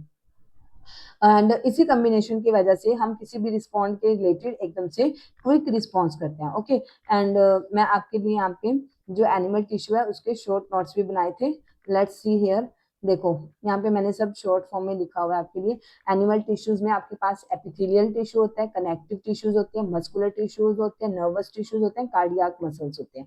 एपिथेलियल टिश्यूज मैंने आपको बताया था, आपकी स्किन वगैरह, आपकी जो स्किन वाली लेयर होती है वहां पे भी एपिथेलियल प्रेजेंट होते हैं आपकी स्किन में। ओके, तो ये कैसा काम करती है? प्रोटेक्टिव कवरिंग है, फॉर्म कंटिन्यूस शीट, आपकी जो स्किन है वो कंटिन्यूस है ना, ठीक है, तो ये प्रोटेक्टिव कवरिंग है जो कि कंटिन्यूस शीट बनाती है। आपकी सिंपल एपिथेलियम ये एक्सट्रीमली थिन होती है, बहुत पतली होती है ये, एंड ये वन लेयर्ड होती है। उसके बाद आपके पास आती है स्ट्रेटिफाइड एपिथेलियम, ये मतलब कि लेयर्स में प्रेजेंट होती है। ठीक है, इसमें पास आपके पास एग्जांपल आ जाता है स्क्वेमस एपिथेलियम, जो कि प्रेजेंट होती है आपकी माउथ की लाइनिंग में एंड इसोफेगस में। क्यूबॉइडल एपिथेलियम ये प्रेजेंट होती है किडनी लाइनिंग, किडनी ट्यूब्यूल्स की लाइनिंग में एंड सिलाइवरी ग्लैंड्स में। कोल्यूमनार एपिथेलियम ये प्रेजेंट होती है इंटेस्टाइन एंड सीलिया में and lining of respiratory track में। Next is your glandular epithelium, ये आपकी प्रेजेंट ग्लैंडुलर ग्लैंड है ना, तो ये कहाँ पे प्रेजेंट होती है? ग्लैंड्स में प्रेजेंट होती है and aids in special function of gland cells. Okay, तो बस आपने याद रखना है एपिथेलियल टिश्यू आपकी स्किन में प्रेजेंट होता है, तो स्किन में प्रेजेंट है तो क्या करेगा? प्रोटेक्टिव कवरिंग का काम करेगा। एंड स्किन में है तो ये कॉन्टिन्यूस शीथ बनाता है। उसके बाद आपकी स्किन वाला ना वैसे सिंपल एपिथेलियम टाइप का होता है, तो ये एक्सट्रीमली थिन होता है, बहुत पतला होता है एंड सिर्फ वन लेयर का होता है। ओके, नेक्स्ट स्ट्रेटिफाइड, स्ट्रेटिफाइड में क्या होगा? स्ट्रेटा बन गया, लेयर टू लेयर बन गया, तो यहाँ पे क्या होगा? बस एपिथेलियम में ही लेयरिंग आ जाती है। स्क्वेमस एपिथेलियम कहाँ पे प्रेजेंट होता है? Lining of mouth and oesophagus में। क्यूबॉइडल प्रेजेंट होता है kidney tubules and salivary glands में। कॉलिमनार एपिथेलियम प्रेजेंट होता है इंटेस्टाइन एंड इंटेस्टाइन सीलिया में and lining of respiratory track में। आपको लर्न करना पड़ेगा। ओके, इसका ऐसा कोई वो नहीं है। ग्लैंडुलर कहाँ प्रेजेंट होता है? आपके ग्लैंड्स में। ग्लैंडुलर का याद रख सकते हो, ग्लैंड्स में, ग्लैंड्स। ओके, ये हेल्प करता है आपका ग्लैंड के सेल्स में। नेक्स्ट है आपका कनेक्टिव टिश्यू, मैंने पहले बताया था, तो blood, bones, cartilage, areolar connective tissue and adipose connective tissue. Blood, blood आपका एक फ्लूइड कनेक्टिव टिश्यू है, यहाँ पे ब्लड प्लाज्मा के अंदर आपके सेल्स एम्बेडेड होते हैं, डब्ल्यूबीसीज, आरबीसीज, प्लेटलेट्स वगैरह। ये ट्रांसपोर्टेशन कराता है आपकी ऑक्सीजन का, आपके फूड का। ओके, एंड जो वो होते हैं टॉक्सिक सब्सटेंस वगैरह होता है उनको रिमूव कराता है। ठीक है, बोन्स, बोन्स में, बोन्स आपकी हार्ड मैट्रिक्स में प्रेजेंट होते हैं, कनेक्टिव टिश्यू है ना ये भी, तो ये हार्ड मैट्रिक्स में प्रेजेंट होती है। एंड वो मैट्रिक्स किससे बनी होती है? कैल्शियम एंड फॉस्फेट्स से। अगर बोन से बोन कनेक्ट होता है तो वहाँ पे लिगामेंट कनेक्टिव टिश्यू प्रेजेंट होता है, बोन टू मसल्स में टेंडन कनेक्टिव टिश्यू प्रेजेंट होता है। कार्टिलेज में सॉलिड मैट्रिक्स प्रेजेंट होती है जिसमें आपके प्रोटीन्स एंड शुगर प्रेजेंट होते हैं, ठीक है। एंड ये आपकी कार्टिलेज प्रेजेंट कहाँ होती है, नोज, ईयर, ट्रैकिया, लैरिंग्स वगैरह में। एरियोलर कनेक्टिव टिश्यू आपका स्किन एंड मसल्स में मिलता है, एंड ये आपकी ब्लड वेसल्स के अराउंड भी प्रेजेंट रहता है। एडिपोज कनेक्टिव टिश्यू, यहाँ पे ये आपका फैट ग्लोब्यूल्स के साथ फिल रहता है एंड फैट को स्टोर करता है। एडिपोज, ये जो एडिपोज है ना, ये फैट से ही रिलेटेड होता है, ठीक है। Next is your muscular tissue, इनमें आपके पास स्पेशल कॉन्ट्रैक्टाइल प्रोटीन्स होते हैं जो कि मूवमेंट के लिए रिस्पॉन्सिबल होते हैं। मसल्स में मैंने अभी आपको बताया ना, मसल्स में क्या होते हैं, कॉन्ट्रैक्शन एंड रिलैक्सेशन होती है, तो यहाँ पे कॉन्ट्रैक्शन के लिए कुछ प्रोटीन्स प्रेजेंट होते हैं जो मूवमेंट कराते हैं, ठीक है। एक तो होती है आपके पास स्ट्रिएटेड, स्ट्रिएटेड मतलब कि जिसमें मैंने आपको बताया ऐसे बॉन्ड्स प्रेजेंट होते हैं इसमें, मतलब इसमें ऐसे बैंड्स प्रेजेंट होते हैं, एक डार्क बैंड, ये डार्क बैंड, ये डार्क बैंड, ऐसे ये बैंड्स प्रेजेंट है इसके अंदर, ठीक है। तो स्ट्रिएटेड है, स्ट्रिएटेड है, स्केलेटल है एंड वोलंट्री है। वोलंट्री मतलब आपके कंट्रोल में है, स्केलेटल है मतलब कि हार्ड है ये, ठीक है। ये कैसी होती है, सिलेंड्रिकल होती है, मैंने आपको बताया था, अनब्रांच्ड होती है, मल्टी न्यूक्लिएटेड होती है, ठीक है। इनमें dark and light bands present होते हैं, मैंने अभी आपको बताया। अनस्ट्रिएटेड में क्या होता है, ये अनस्ट्रिएटेड इनवोलंट्री होती है एंड ये स्मूथ मसल्स होती है, क्योंकि इनवॉलंटरी है, ये आपके कंट्रोल में है नहीं। कंट्रोल में क्यों नहीं, क्योंकि स्मूथ ही बहुत ज्यादा है, इनका किसी पे कंट्रोल नहीं है, स्मूथ है, अपने आप ही हो जाती है कॉन्ट्रैक्ट रिलैक्स, ओके। तो ये इसलिए इनवॉलंटरी है क्योंकि ये स्मूथ है, एंड ये अनस्ट्रिएटेड है, इनमें किसी टाइप के बैंड्स नहीं प्रेजेंट, यहाँ पे कोई डार्क एंड लाइट कलर के बैंड्स प्रेजेंट नहीं है। ये आपकी प्रेजेंट होती है जो चीज जहाँ की मूवमेंट आपके कंट्रोल में नहीं है ना, वहां पे प्रेजेंट होती है। आपको पता है कि आपकी एलिमेंट्री कैनाल कभी मूवमेंट करती है, या आपकी जो इरीज ऑफ आई है उसकी जो मूवमेंट होती है, कि आपके कंट्रोल में है नहीं ना, तो ये यहाँ पे प्रेजेंट होती है, आपकी यूट्रस में प्रेजेंट होती है, okay. And nervous tissues, nervous tissues, ये टिश्यूज रिस्पॉन्ड करते हैं किसी स्टिमुलाई के अगेंस्ट, ठीक है। प्रेजेंट होते हैं आपके brain, spinal cord and nerves में, ओके। और जो न्यूरॉन होता है उसमें क्या क्या होता है, मैंने भी आपको बताया था, सेल बॉडी, सेल बॉडी से निकलते हुए सेल बॉडी में साइटोप्लाज्म एंड न्यूक्लियस, एंड उससे निकलती हुई डेंड्राइट्स, उसके बाद आपके पास एक axon and nerve axon endings है ना। कार्डियाक मसल्स आपकी हार्ट में प्रेजेंट होती है, ये सिलेंड्रिकल होती है, ब्रांच्ड होती है, यूनिन्यूक्लिएट होती है, एंड ये भी इनवॉलंटरी होती है। आपकी जो हार्ट है आपके कंट्रोल में है क्या, कि कब उसने मतलब कॉन्ट्रैक्शन एंड रिलैक्सेशन करना, नहीं ना। जो चीज आपके कंट्रोल में नहीं है तो वो इनवॉलंटरी है, okay. That's all about your chapter. इसको आप कवर कर लेना अच्छे से, आई होप आपको सब अच्छे से समझ आया होगा, ओके। आपको मेरा चैप्टर कैसा लगा तो प्लीज मुझे कमेंट बॉक्स में जरूर बताना। अगर आपको कुछ कमी लगती है तो मुझे वो भी बताना, जिससे मैं नेक्स्ट टाइम वो कमी अपनी दूर करूँ। Thank you all.